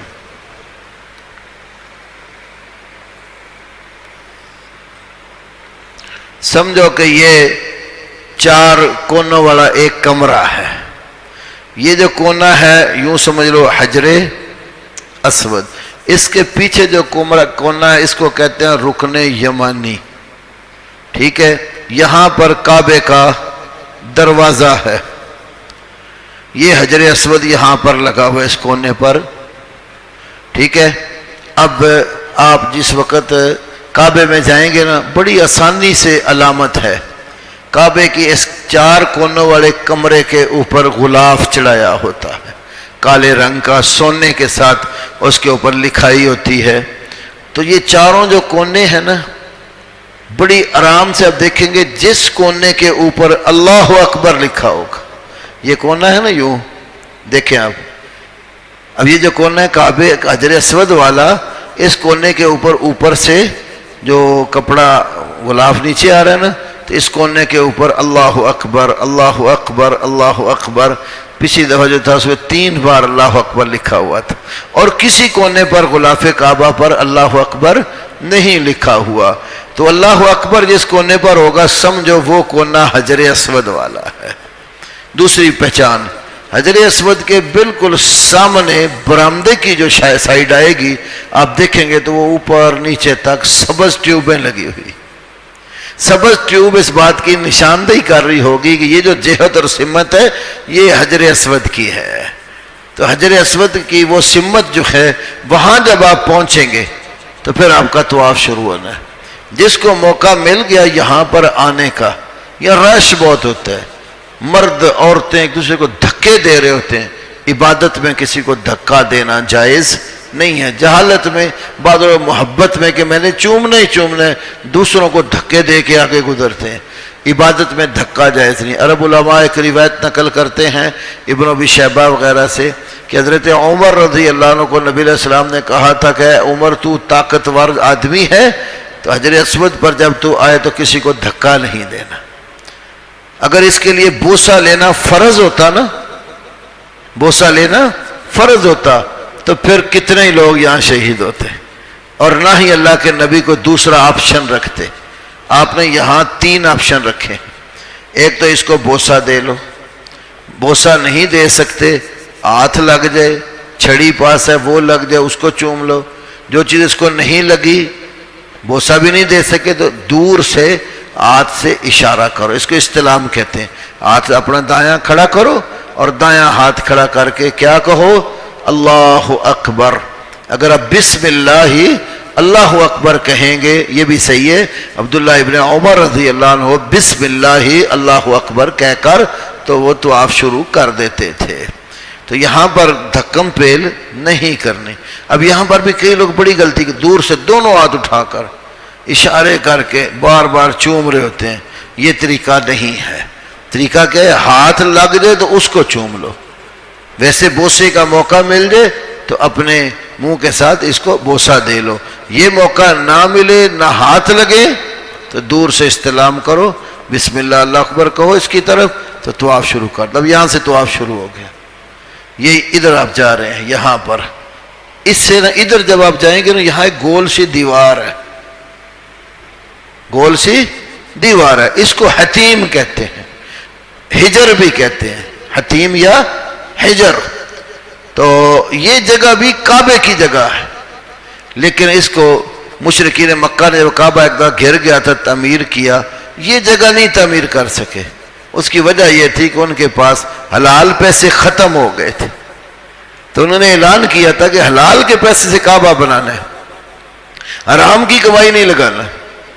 مشرک ہو کر دیکھیں نیت ان کی, اور ہم مسلمان ہو کر جو حرام کا پیسہ مسجد دے جائے, مولوی صاحب کے جزاک اللہ خیرن رسید بنا کے نا اس کو دے دے. تو جس کا پتہ ہو حرام کماتا ہے, حرام کھاتا ہے, وہ مسجد میں بھی دے دے, مت لو اس کا پیسہ, کیونکہ وہ اللہ کے گھر میں نہیں لگتا. حلال پیسہ. تو اچھا, یہاں سے اب شروع ہوئے. یہ کعبے کا دروازہ ہے. یہ دروازے اور کعبے کے درمیان یہ جگہ, اس کو کہتے ہیں ملتزم. کیا کہتے ہیں؟ ملتزم. یہاں کعبے کے ساتھ اوپر ہاتھ لگا کے چمٹ کر دعا کی جاتی ہے, اور بہت یہ قبولیت کا موقع ہوتا ہے. یہاں پر بہت سارے لوگ آپ کو چمٹے ہوئے ملیں گے. جس کو موقع مل جاتا ہے, پھر طاقت والا بندہ ہو تو پیچھے نہیں ہٹتا. وہ یہ نہیں خیال کرتا کہ اور میرے مسلمان بھائی ہیں, ان کا بھی حق ہوگا, بس جو مجھے آج میں نے لینا ہے، میں نے لے کر ہی جانا ہے. تو بہرحال دھکا نہیں موقع ملا. کعبہ سارا جدھر بھی آپ عبادت کریں گے قبولیت ہی قبولیت ہے. تو حجر اسود سے بسم اللہ ہی اللہ اکبر کہہ کے شروع ہوئے. تو اس کے یہاں بھی دروازہ ایک چھوٹا سا ہوتا ہے، ایک ادھر بھی ہوتا ہے، لیکن اس کے اندر سے نہیں گزرنا. اندر سے گزریں گے آپ کا طواف نہیں ہوگا، کیونکہ کعبے کے اندر سے آپ گزر گئے، طواف کعبے کے باہر ہے. تو اس دیوار کے ساتھ ساتھ آپ پائیں گے. اس جگہ سے ادھر ایک آپ کو قبہ سا بنا ہوا ملے گا، آپ بندے کے قد سے اونچا، شیشہ لگا ہوا ہے اس میں. اس کے اندر وہ پتھر پڑا ہے جس کے اوپر ابراہیم علیہ السلام نے کھڑے ہو کر کعبے کی تعمیر کی تھی، اور ان کے پاؤں کے نشانات لگے ہوئے ہیں. اس کو کہتے ہیں مقام ابراہیم. کیا بولتے ہیں؟ مقام ابراہیم ہے یہ. تو اس کو چومنا یا اس کو ہاتھ لگانا یہ کوئی شرعی مسئلہ نہیں. وہاں ان کے بیچاروں کے وہ مختلف دائی کھڑے ہوتے ہیں سمجھانے کے لیے کہ یہاں پر دیکھتے جاؤ، زیارت کرو، آگے گزر جاؤ. اس کو چومنا، ہاتھ لگانا یہ کوئی شریعت کا مسئلہ ہی نہیں ہے. تو بہرحال اس کو دیکھ سکتے ہیں آپ، دیکھنے میں کوئی حرج نہیں ہے. اب وہ پھر ابراہیم علیہ السلام کی سیرت بھی بندے کو یاد آ جاتی ہے کہ کمال اللہ تعالیٰ کی قدرت کی نشانی ہے نا. فیہ آیات بینات، کعبے میں بڑی واضح نشانی ہے. ان میں ایک نشانی مقام ابراہیم ہے، پتھر کے اندر پاؤں کے نشان لگے ہوئے. جیسے یہاں ہمارے یہاں کیچڑ میں پاؤں گھسے نا تو گہرا نشان پڑ جاتا ہے، پتھر کے اندر گہرے نشان پڑے ہوئے ہیں ابراہیم علیہ السلام. یہ بھی کعبے کی نشانیوں میں سے ایک اللہ کی قدرت کی نشانی ہے. اس کے ادھر سے گزریں، یہاں سے گزریں، یہ کوئی مسئلہ نہیں، لیکن کعبے کے باہر سے. اب پڑھنا کیا ہے؟ جو بھی آپ کو ذکر اذکار آتا ہے، قرآن آتا ہے، جو کرنا ہے، دعا مانگنی ہے مانگتے جائیں. کوئی خاص نہیں یہاں پر دعا. بعض لوگ وہاں آتے ہیں، ہر چکر کی خاص دعائیں بنائی ہوئی ہیں. ایک بندہ قافلے آتے ہیں، اونچا پڑھ رہا ہے، باقی پیچھے پڑھ رہے ہیں، اتنا اونچا بولتے ہیں، بیچارہ کوئی ساتھ آرام سکون سے ذکر اذکار کر رہا تو بعض اوقات بھول جاتا ہے. تو یہ وہ سمجھانے کے باوجود لوگ باز نہیں آتے. وہاں دائی سمجھاتے بھی رہتے ہیں. بہرحال کعبے ہر چکر کی کوئی مخصوص دعا نہیں ہے. یہاں سے آپ چلتے ادھر یہاں رش زیادہ ہوتا ہے. جب یہاں پہنچتے ہیں نا رش کم ہو جاتا ہے. اس جگہ جو کھلی جگہ ہے نا تو وہ بلکہ یہاں اگر قریب آپ رہنے کی کوشش کریں، طریقہ کیا ہے، آپ دور ہے نا، مثلا یہاں حجر اسود وہ دروازے کے پاس ہے. آپ جب طواف کر رہے ہیں، ایک بات رہ گئی، جو آپ نے احرام پہننا ہوگا نا، چادر ایک نیچے بند ایک اوپر لی ہوئی، تو آپ نے کرنا کیا ہے کہ جو چادر ہے نا آپ کے احرام کی، دائیں کندھے کے نیچے سے نکال کر بائیں کندھے پر ڈال لینی ہے. یہ دایاں کندھا ننگا رکھنا ہے. یہ پہلا جو طواف ہے نا 7 چکر، 7 چکروں میں یہ کندھا ننگا ہوگا. اس کو کہتے ہیں اجتباء. یہ پہلے طواف کے پہلا جو طواف جا کر کرتے اس کو کہتے ہیں طواف قدوم. کیا کہتے ہیں؟ طواف قدوم. پہلا طواف، پہلے طواف میں اجتباء کرنا ہے. تو اجتباء کا معنی آپ کے احرام کی چادر دائیں کندھے سے نکال کر بائیں کندھے پر پھینک دیں، یہ کندھا آپ کا ننگا رہے. تو یہ جو کندھا ہے ڈھکا ہوا، یہ آپ کا کعبے کی طرف ہوگا، اور دایاں کندھا جو خلی ننگا ہے نا یہ دوسری جانب ہوگا. جب جو یوں ہی ہے نا یہ میرا کندھا ادھر ہے تو اس طرح چل پڑنا ہے. تو یہ طواف قدوم میں اجتباء کرنا ہے. ایک اور چیز ہے، اگر رش نہ ہو تو رمل پہلے 3 چکر آہستہ آہستہ کندھے ہلا کے دوڑ کے لگاتے ہیں، اس کو رمل کہتے ہیں. 4 چکر آرام سے لگاتے ہیں. لیکن ایسا رش ہوتا ہے کہ رمل ہو نہیں سکتا. یہ لازم نہیں ہے، ہو جائے فبہا، نہ ہو آرام سے چلتے کر لے. کیونکہ رش ان دنوں میں خاص طور پر رمضان المبارک میں بھی اتنا زیادہ رش ہوتا ہے، دوڑنا تو دور کی بات ہے، چلنا مشکل ہو جاتا ہے. بہرحال آسانیاں اللہ پیدا کرتا ہے. تو یہ اس طرح کندھا ننگا ہے. اب جا رہے ہیں، یہاں آئیں گے نا تو میں بتانے لگا تھا اب دور ہے نا، ادھر ہے نا، تو لوگ چل رہے ہیں آہستہ آہستہ دایاں کندھا. تو وہ بندوں کی نا جہاں موقع ملے نا ان کے چکر سے نکل کر کعبے کے قریب ہوتے جائیں. یہ ہر بندہ جب سیکھ جاتا ہے نا، جتنا بھی رش ہو مشکل نہیں ہوتا. آہستہ جہاں بھی آپ ہے نا، پہلے چکر یا دوسرے، آہستہ آہستہ یہاں آ کر نا اب کعبے کے قریب ہو سکتے ہیں، کیونکہ یہاں پر کھلی جگہ، ادھر ذرا جگہ تنگ ہے، کھلی جگہ ہے، یہاں آ کر تھوڑا سا خلا مل جاتا ہے، تو یہاں سے آتے ہیں نا، یہ جو جگہ رکن یمانی، اس کو ہاتھ لگانا سنت ہے۔ اب جب یہاں آئیں رکن یمانی کو ہاتھ آرام سے لگ سکتا ہے، کوئی مشکل نہیں ہے۔ میرے ساتھ ایک 2 دفعہ والدہ تھی، تو میں نے کہا میں نے کعبے کو ہاتھ لگانا، میں نے کہا کعبے کو ہاتھ جہاں سنت ہے میں آپ کا لگواؤں گا، اور پھر رکن یمانی پر ہر چکر میں بڑے آسانی کے ساتھ میں اپنی والدہ کا ہاتھ لگوا لیتا تھا۔ تو یہاں ذرا تھوڑا سا قریب آ جاتے ہیں، جب یہاں آئے نا، اس جگہ سے لے کر اس حجر اسود تک دعا جو پڑھنی ہے مسنون، ربنا آتنا والی، ربنا آتنا فی الدنیا حسنۃ وفی الآخرۃ حسنۃ وقنا عذاب النار، یہ سنت ہے۔ اب جتنا بھی ٹائم مل، جتنی بار بھی پڑھی جائے، یہاں سے یہاں تک یہ پڑھنی۔ جب یہاں آپ پہنچ گئے، دوبارہ ایک چکر مکمل ہو گیا، اب دوبارہ پھر استلام کرو، چومنے کا موقع ملے تب ہاتھ، جو تینوں شکلیں کوئی ممکن ہو، قریب ہیں بوسہ مل گیا بہت اچھا، نہیں ملا دھکا نہ کریں، دور ہیں استلام کر لیں۔ ہمارے ایک دوست ہیں، وہ حج عمرے کا کام کرتے ہیں، ہمارے ساتھ تھے، تو نیا سوٹ پہنا اور بڑے شوق سے، اب میں نے بوسہ دے کے ہی آنا، بوسہ دینے کے واپسی پہ تو یہ قمیض کا ایک پلو ادھر سے پھٹا ہوا، ایک ادھر سے پھٹا ہوا، سارے نئے کپڑے پھڑا کے واپس آ گئے۔ وہ لوگ دکم بیل کھینچ تانی بہت کرتے ہیں، سمجھانے کے باوجود نہیں سمجھتے، خاص طور پہ یہ سوڈان سے آئے ہوئے حبشے کے لوگ، اس طرح کے لوگ تو کوئی بات سننے کو تیار نہیں ہوتے۔ ایسے ریلوں کے ریلے آتے ہیں، کوئی نیچے گر جائے تو اس کے لیے اٹھنا مشکل ہو جاتا، اتنے وہاں وہ مسائل پیدا ہوتے۔ بہرحال ایک چکر، پھر یہاں سے استلام کیا اس کو، اور اللہ اکبر کہا، دوسرا چکر، ایسے ہی پھر تیسرا چکر، چوتھا، پانچواں، چھٹا اور 7 چکر اسی طرح لگانے ہیں۔ جب 7ویں چکر پر آئیں گے پھر استلام کرو، اللہ اکبر کہہ کر پیچھے ہٹ جاؤ۔ اب یہاں سے آہستہ آہستہ باہر نکلنے کا طریقہ یاد رکھو، ویسے نہیں راستہ ملتا، آپ نے کر لیا نا نکلنے، اپنا ہاتھ کھڑا کرو، آہستہ آہستہ چلیں، اور وہ طواف والے سمجھتے ہیں اس کا چکر مکمل ہو گیا، اس نے باہر نکلنا ہے، راستہ مل جاتا ہے۔ اب اگر تو آپ ادھر سے فارغ ہو کر یہاں جگہ ملے، مقام ابراہیم کے پیچھے 2 رکعت نماز پڑھنی ہے، وَاتَّخِذُوا بِمَقَامِ إِبْرَاهِيمَ مُصَلَّى، مقام ابراہیم کو نماز پڑھنے کی جگہ بنا لو، یہاں پر آ جانا ہے۔ جب یہاں پر آپ آ جائیں گے، اس کے پیچھے 2 رکعت پڑھنی، اگر رش ہے جگہ نہیں ملتی، اس کے پیچھے اور پیچھے جہاں بھی جگہ ملتی، کئی جگہ نہیں ملی، پورے کعبے کے اندر مسجد ہے، جہاں جگہ ملے 2 رکعت نماز پڑھو۔ پہلی رکعت میں سورۃ الکافرون پڑھنا سنت ہے، دوسری رکعت میں سورۃ اخلاص قل هو اللہ احد پڑھنا سنت ہے۔ اور بھی کوئی سورت پڑھیں گے نماز آپ کی صحیح ہے۔ مسنون پڑھیں گے تو پہلی میں سورۃ کافرون اور دوسری میں سورۃ اخلاص، یہ پڑھ لیا۔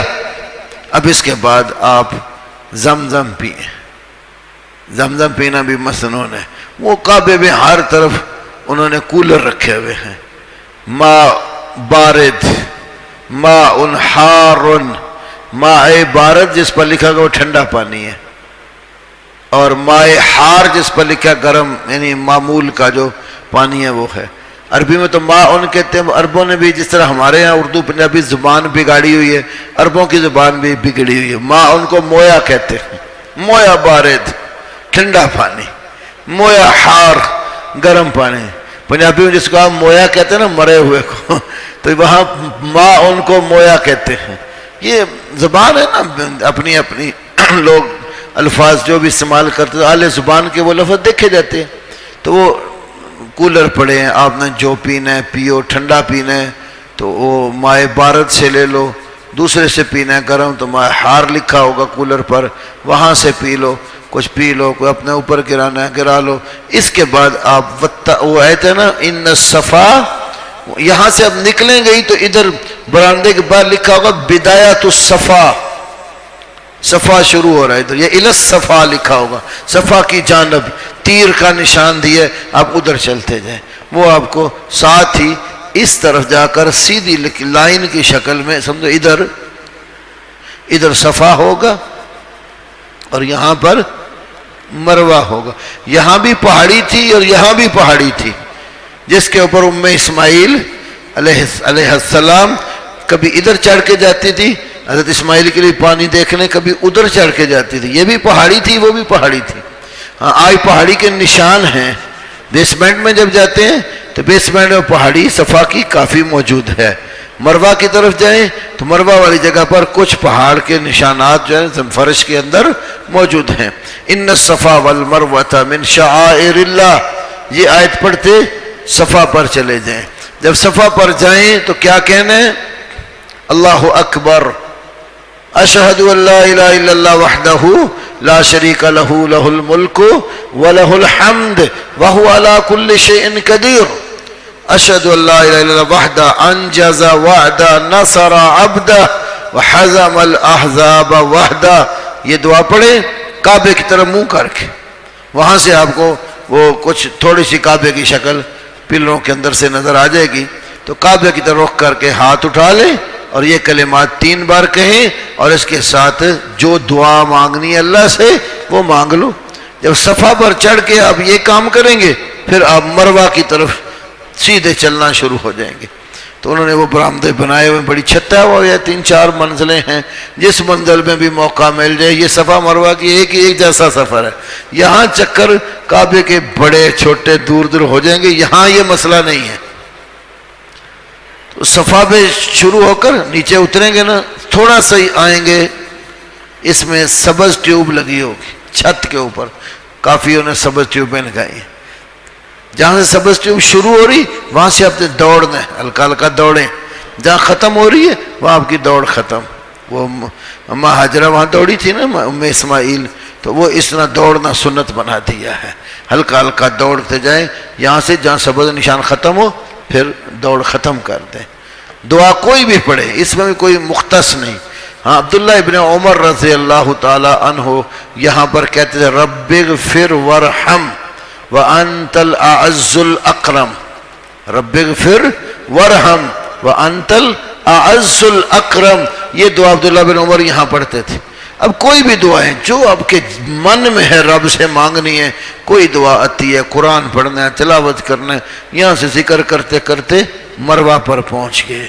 جب مروہ پر آپ پہنچے ہیں تو مروہ کے اوپر بھی کعبے کی رخ کر کے وہی اشہد ان لا الہ الا اللہ وحدہ لا شریک لہ لہ الملک ولہ الحمد وہو علی کل شیء قدیر.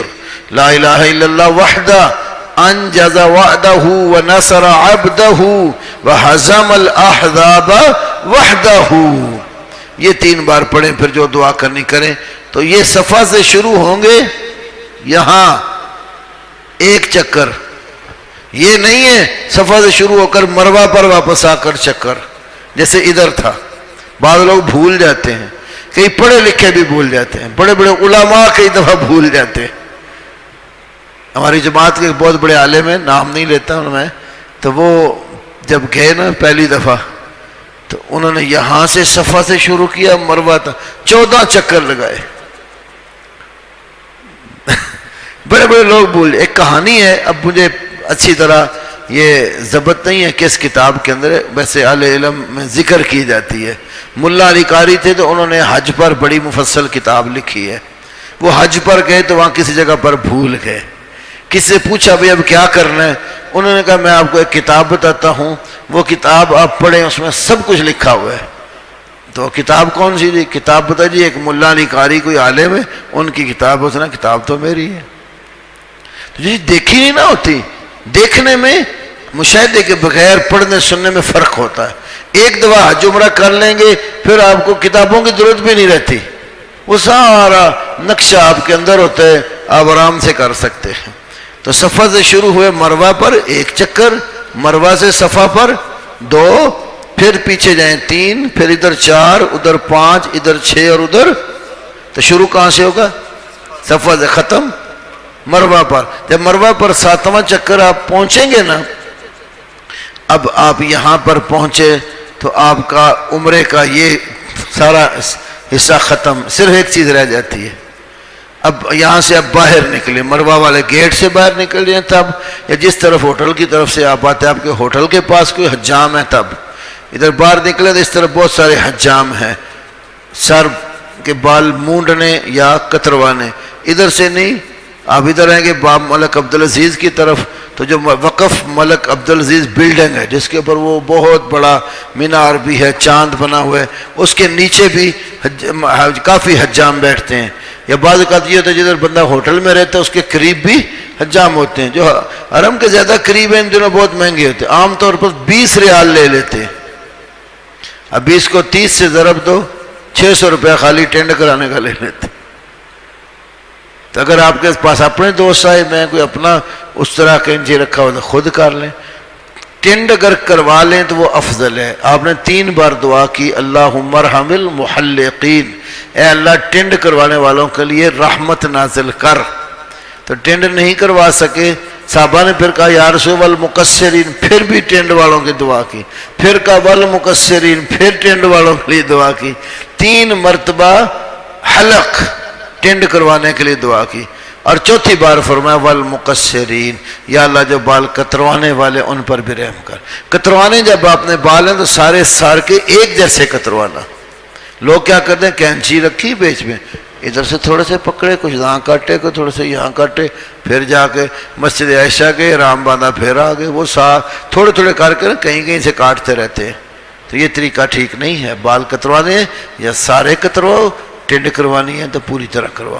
آپ نے ایک بچے کے بال دیکھے، مسلم میں حدیث ہے، کچھ کاٹے ہوئے کچھ مونڈے ہوئے، فرمایا وَاحْلِقُوا كُلَّهُ أَوِ اتْرُكُوا كُلَّهُ، اپنے بال اس کے سارے یا مڈوا دو یا سارے چھوڑ دو۔ عورت ہے تو عورت نے کیا کرنا ہے، طریقہ اس کا بھی طواف ساری عبادت کا یہی ہے، کرنا اس نے کیا ہے، بال اپنے لمبائی سے ایک پورے کے برابر کینچی پاس ہے کاٹ لے، یا کوئی محرم فرد ہے اس کا ساتھ، غیر محرم سے نہیں، محرم فرد ہے ساتھ، تو اس سے وہ ایک پورے کی مقدار لمبائی میں سے کاٹ لے۔ جب بال کاٹ لیے پھر اب احرام کی پابندی سے آزاد ہیں۔ اب جو احرام کی پابندیاں تھیں نا، اس میں نکاح کی بات کر نہیں سکتے، کروا نہیں سکتے، ناخن نہیں کاٹ سکتے، بال نہیں توڑ سکتے، یہ جتنی پابندیاں تھیں، شکار نہیں کر سکتے، سب سے بندہ آزاد ہو جاتا ہے۔ تو اس کے بعد جائے اپنے ہوٹل میں جا کر نہائے دھوئے، کپڑے چینج کرنے ہیں، کپڑے بدل کر اب اس کا عمرہ ہو گیا، ٹھیک ہے، عمرہ ہو گیا، عمرے کے بعد پھر حج ہے، 8 ذی الحج کو، یہ اگلے درس میں کروں گا انشاءاللہ، بہت ٹائم ہو گیا۔ بات سمجھ آ گئی عمرے کی؟ مشکل نہیں ہے، بس ایک دفعہ اس کا ڈھکن ایک دفعہ کر لیں، سمجھ لیں اچھے طریقے سے، کوئی مشکل نہیں ہے۔ نئے بندے کے لیے بعض پرابلمز آ جاتی ہیں، لیکن جو میں نے احتیاطیں آپ کو بتائی ہیں نا، یہ احتیاطیں سامنے رکھنی ہیں۔ حج کا جب میں سمجھاؤں گا اگلی دفعہ اگلے اتوار کو، تو حج کے اندر بہت ساری سہولتیں بھی ہیں، پیدل چلنے والوں کے لیے بھی اور سواری والوں کے لیے۔ زیادہ پیدل چلنے والوں کے لیے سہولت ہے، پیدل چلنے والے حج پیدل بھی کرنا صحیح ہے، آپ نے پیدل بھی کیا ہے، سواری پر بھی کر سکتے ہیں، آپ نے اونٹنی پر حج کیا ہے، تو ہم نے پہلی دفعہ الحمدللہ پیدل کیا تھا۔ پیدل میں بہت ساری سہولتیں، اس میں ایک چیز ہوتی ہے، اگر بندہ سیرت رسول صلی اللہ علیہ وسلم کا مطالعہ کرنا چاہتا ہے نا، کہاں سے آپ کدھر سے گئے، وہ پھر ساری جگہ دیکھتا چلا جاتا ہے۔ سواری پہ بیٹھا تو منا گئے، تو منا سے بیٹھا بس پر تو عرفات جا اتارا، عرفات سے بس پر بیٹھا، رات مزدلفہ آ کے اتارا، مزدلفہ رات گزاری، صبح اٹھایا، منا میں پہنچایا، چلو وہ بس گئی اور آپ منا میں بیٹھے۔ صرف آپ کو یہی پتا ہوگا رش میں میرا خیمہ نمبر اتنا ہے، اس کو یاد رکھنا ہے، اور دائیں بائیں نکل کے اسے بھول جائیں تو تلاش ہی کرتے رہیں۔ آج کل انہوں نے جو ہے نا وہ منا لوکیٹر کے نام پر ایک ایپ تیار کی ہے، جن کے پاس موبائل ہے نا اور نیٹ کے ساتھ چلتے ہیں، منا لوکیٹر، تو وہ منا لوکیٹر لکھیں گے نا نیٹ پلے سٹور میں تو پورا منا کا نقشہ آ جاتا ہے۔ اس نقشے میں پھر آپ دیکھ سکتے ہیں کہ میرا خیمہ کتنے نمبر ہے، کس روڈ کے اوپر ہے، اور اس وقت میں جس جگہ کھڑا ہوں وہ کون سا روڈ ہے۔ وہ پھر اس سے بندہ جو سمجھدار ہوتا ہے وہ نقشے کو دیکھ دو کہ اپنی جگہ پر پہنچ جاتا ہے۔ تو انشاءاللہ تعالی باقی جو ہے عمرے کے جوتے کا جوتا کوئی بھی آپ پہن سکتے ہیں، ٹخنوں سے نیچے آنا چاہیے۔ ہمارے یہاں مشہور ہو گیا کہ چپل کینچی ہی پہننی ہے، کوئی ضروری نہیں، کینچی بھی پہن سکتے ہیں، کوئی بھی چپل، یا آپ سینڈل پہن لیں۔ یہ جو ٹخنے ہیں نا آپ کے، کپڑا ایج سے وہ نیچے ہونا چاہیے۔ اب ہمارے کچھ احباب نے یہ سمجھ لیا کہ یہ جو ہڈی اوپر والی ہے نا یہ ننگی ہونی چاہیے۔ حدیث میں لفظ ہے کعبین، کعبین، وضو میں بھی یہی لفظ ہے۔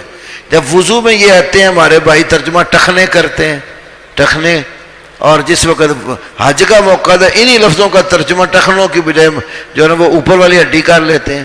مولانا غلام رسول سعیدی ایک بہت بڑے بریلوی عالم گزرے ہیں، کچھ 2-4 ماہ قبل ہی فوت ہوئے۔ تو یہ جو مفتی منیب الرحمان صاحب ہیں، ان کے مدرسہ دارالعلوم نعیمیہ میں یہ شیخ الحدیث تھے۔ انہوں نے قرآن کی تفسیر لکھی ہے طبیان القرآن، اور مسلم اور بخاری کی شرح بھی ہے۔ انہوں نے طبیان میں بھی اور مسلم کی شرح میں بھی اس مسئلے پر بڑی تفصیلی بات لکھی ہے۔ انہوں نے کہا کہ یہ حدیث میں لفظ کعبین جو ہے، کعب ان کا تثنیہ ہے، کعب ایک ہڈی کو کہتے ہیں اور کعبین 2 ابری ہوئی ہڈیوں کو کہتے ہیں۔ تو انہوں نے کہا حدیث میں کعبین کا لفظ ہے، اگر یہ مراد لیں یہ تو ایک ہڈی ہے، اور ادھر ایک ادھر اور ایک ادھر، یہ 2 ہڈیاں ہیں۔ تو یہ ٹخنوں کا مسئلہ اصل میں ہے، اس کو اوپر والا بنا لیا۔ اچھا، بہرحال اختلاف سے نکلنے کے ایک اور شکل پیدا ہو گئی۔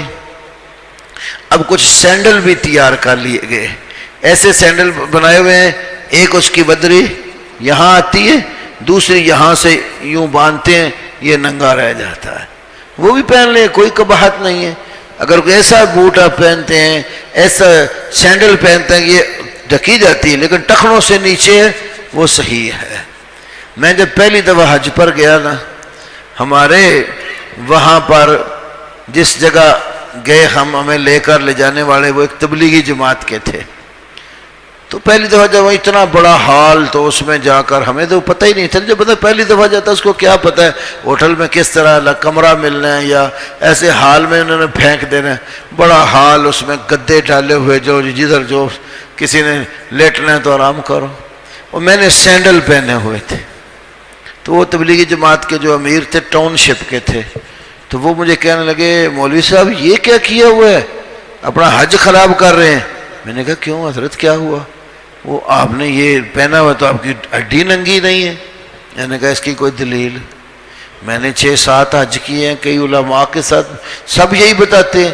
میں نے کہا اگر علماء سے پوچھنا چلو میرے ساتھ حرم میں چلتے ہیں، حرم میں بڑے علماء بیٹھتے ہیں بہت ساری جگہوں پر، تو کسی عالم سے پوچھ لیتے۔ نہیں ان سے نہیں پوچھنا۔ تو میں نے کہا چلو ان سے نہیں پوچھتے تو آپ سے بات کر لیتے ہیں، آپ مجھے اس مسئلے کی دلیل دے دیں کہ یہ جو ہے نا یہ ننگا رکھنا ضروری ہے۔ تو کہتے ہیں آپ کا تعارف۔ میں نے کہا اب میں تعارف نہیں کرواؤں گا، تعارف کرنا ہوتا تو مجھ سے پہلے کرتے بات کرنے سے، اب آپ نے مجھ سے بات شروع کر دی، اب تعارف کی کیا ضرورت ہے؟ نہیں پھر بھی آپ اپنا تعارف کروائیں۔ میں نے کہا میرا نام مبشر ہے۔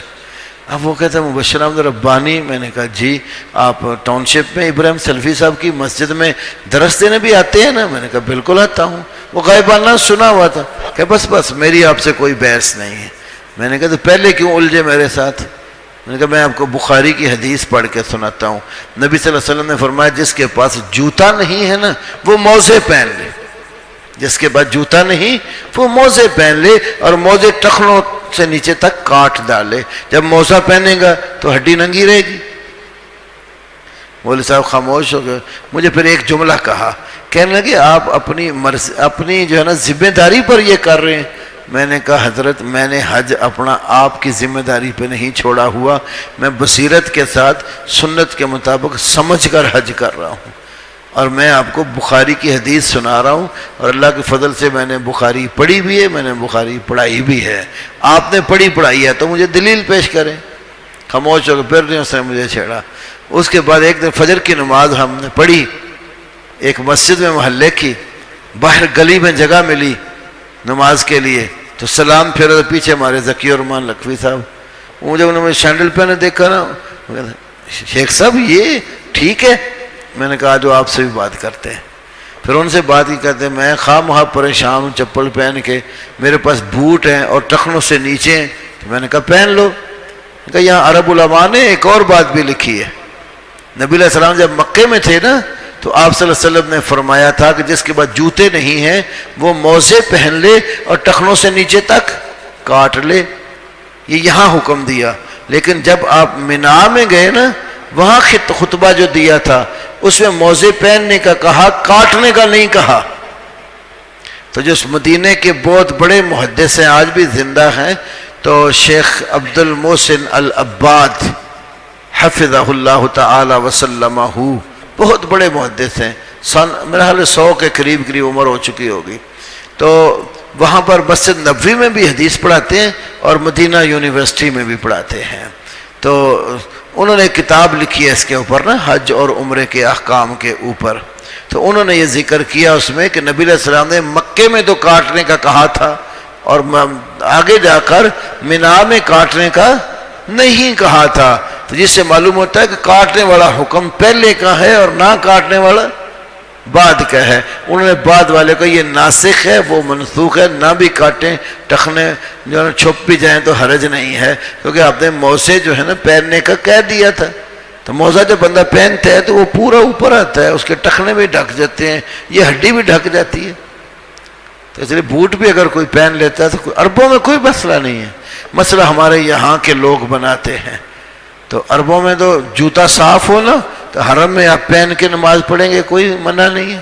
میں اکثر جب جاتا تھا تو میں نے جوتے کچھ علیحدہ ایک جوتا رکھا ہوتا تھا جو میں صرف حرم کے اندر پہنتا تھا، نیا جوتا لے کر صاف ستھرا دھو کے اچھے طریقے سے میں نے صاف کیا ہوتا تھا، حرم جاتا تھا میں وہ پہن لیتا تھا۔ ایک دن میں وہ پہن کے نماز پڑھا، میرے پیچھے ایک بندہ وہ مجھ سے لڑنے لگ گیا، وہ کہتا کہ یہ کلین ہے، اب جوتا پہن کے آئے ہوئے ہیں۔ میں نے کہا میں نے جوتا گندا تو نہیں پہنا ہوا، جوتا صاف پہنا ہوا ہے، آپ میں کوئی دلیل ہے تو مجھے قائل کریں، نہیں تو میں آپ کو دلیل دوں جوتا پہن کے نماز پڑھنے کی۔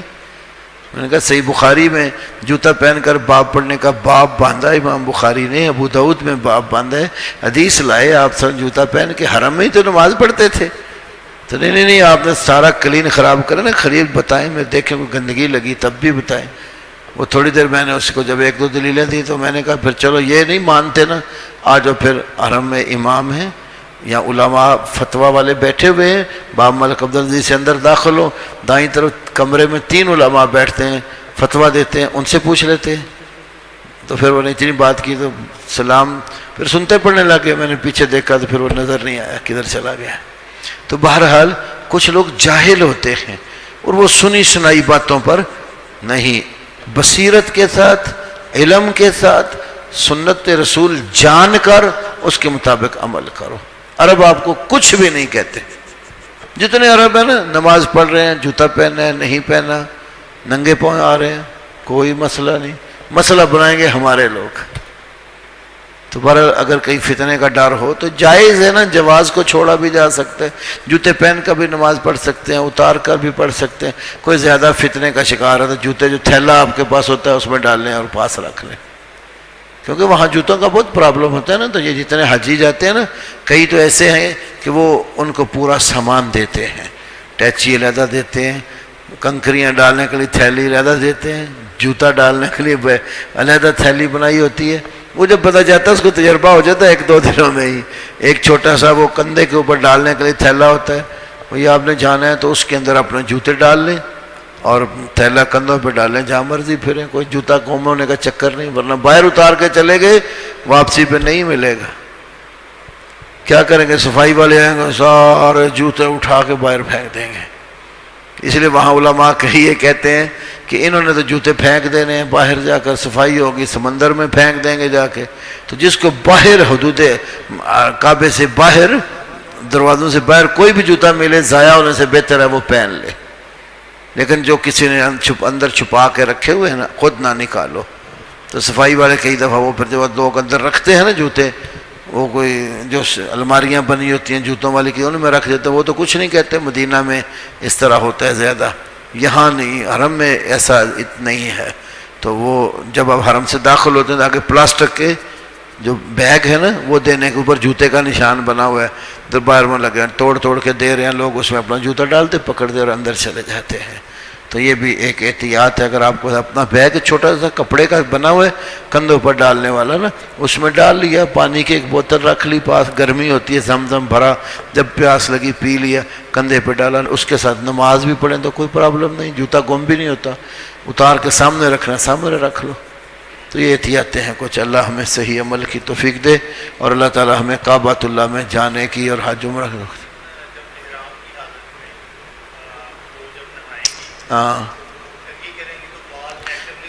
نہیں، اگر کسی کے بال اترتے ہیں وہ احرام میں جب تک کہنا نہ کرے کنگھی. ہاں نہیں، اگر بال ٹوٹتے ہیں نا تو وہ جب عمرہ کر کے آ جائے تو کھولے تو کنگھی کرے.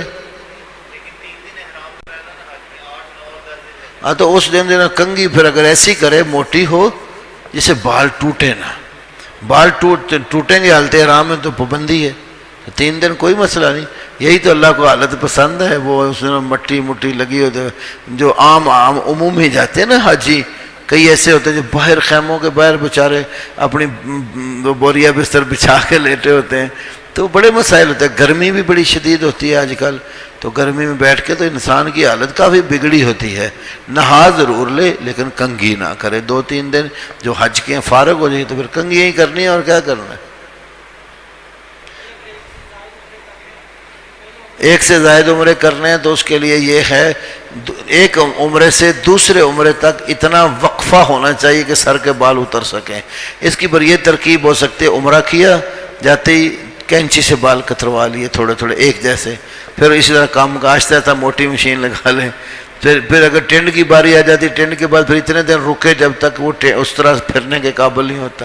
ہمارے حافظ عبد المنان صاحب نور پوری رحمۃ اللہ علیہ تھے، ان سے کسی نے پوچھا جی ایک دفعہ ٹینڈ کروا لی ہے تو دوبارہ عمرہ کرے تو ٹینڈ نہیں ہوگی تو کیا کرے گا پھر.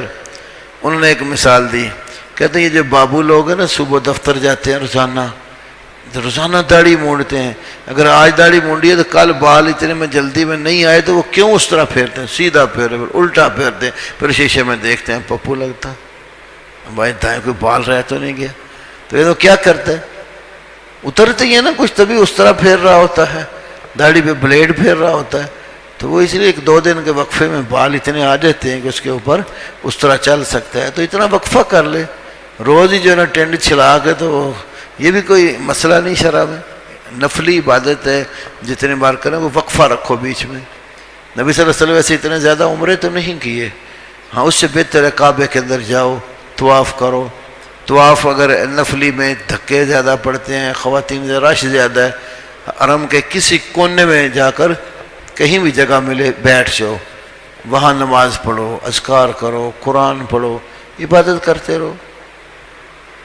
ٹھیک ہے.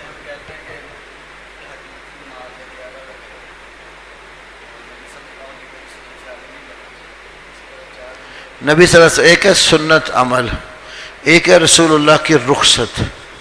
آپ نے عمل کیا، 11 عام معمول تھا آپ کا، لیکن نفلی عبادت پر آپ نے پابندی نہیں لگائی. کعبے کے متعلق فرمایا یا بنی عبد مناف لا تمنعوا احدا طاف او صلی ایۃ ساعۃ شاء. اے بنو عبد مناف، جس گھڑی بھی کوئی بندہ کعبے کا طواف کرنا چاہے یا نماز پڑھنا چاہے اس کو مت روکو. ایسے ہی مشکات شریف میں آپ نے حدیث پڑھی ہوگی کتاب الایمان میں، نبی صلی اللہ علیہ وسلم کے پاس ایک بندہ آیا، مسلمان ہوا، آپ نے فرمایا 5 نمازیں ادا کیا کر. ادھر کہا حل علیہ غیرھا، ان 5 کے سوا کوئی میرے اوپر اور بھی نماز ہے؟ فرمایا الا ان تطوع، ہاں خوشی سے پڑھنا چاہے تو پڑھ سکتا. تو اس کی قید نہیں لگائی کہ اتنی پڑھے، تو خوشی کے ساتھ عبادت. ہاں مکروہ اوقات میں نہیں پڑھے گا. کعبے میں مکروہ اوقات کا مسئلہ ہی کوئی نہیں. کعبے میں تو جس گھڑی نماز پڑھنا چاہو پڑھو. 2 رکعت پڑھو گے 1 لاکھ کا ثواب ملے گا، 2 رکعت پھر پڑھو 1 لاکھ، لاکھوں کا ثواب کما کے آؤ. جانا کس لیے ہے؟ تو اللہ ہمت دے تو کعبے میں بیٹھ کر جا کر جتنی زیادہ سے زیادہ عبادت کر کے تو اللہ تعالیٰ سے ثواب کما سکو تو ثواب کماؤ. اللہ عمل کی توفیق دے. آخر دعوانا ان الحمد للہ رب العالمین.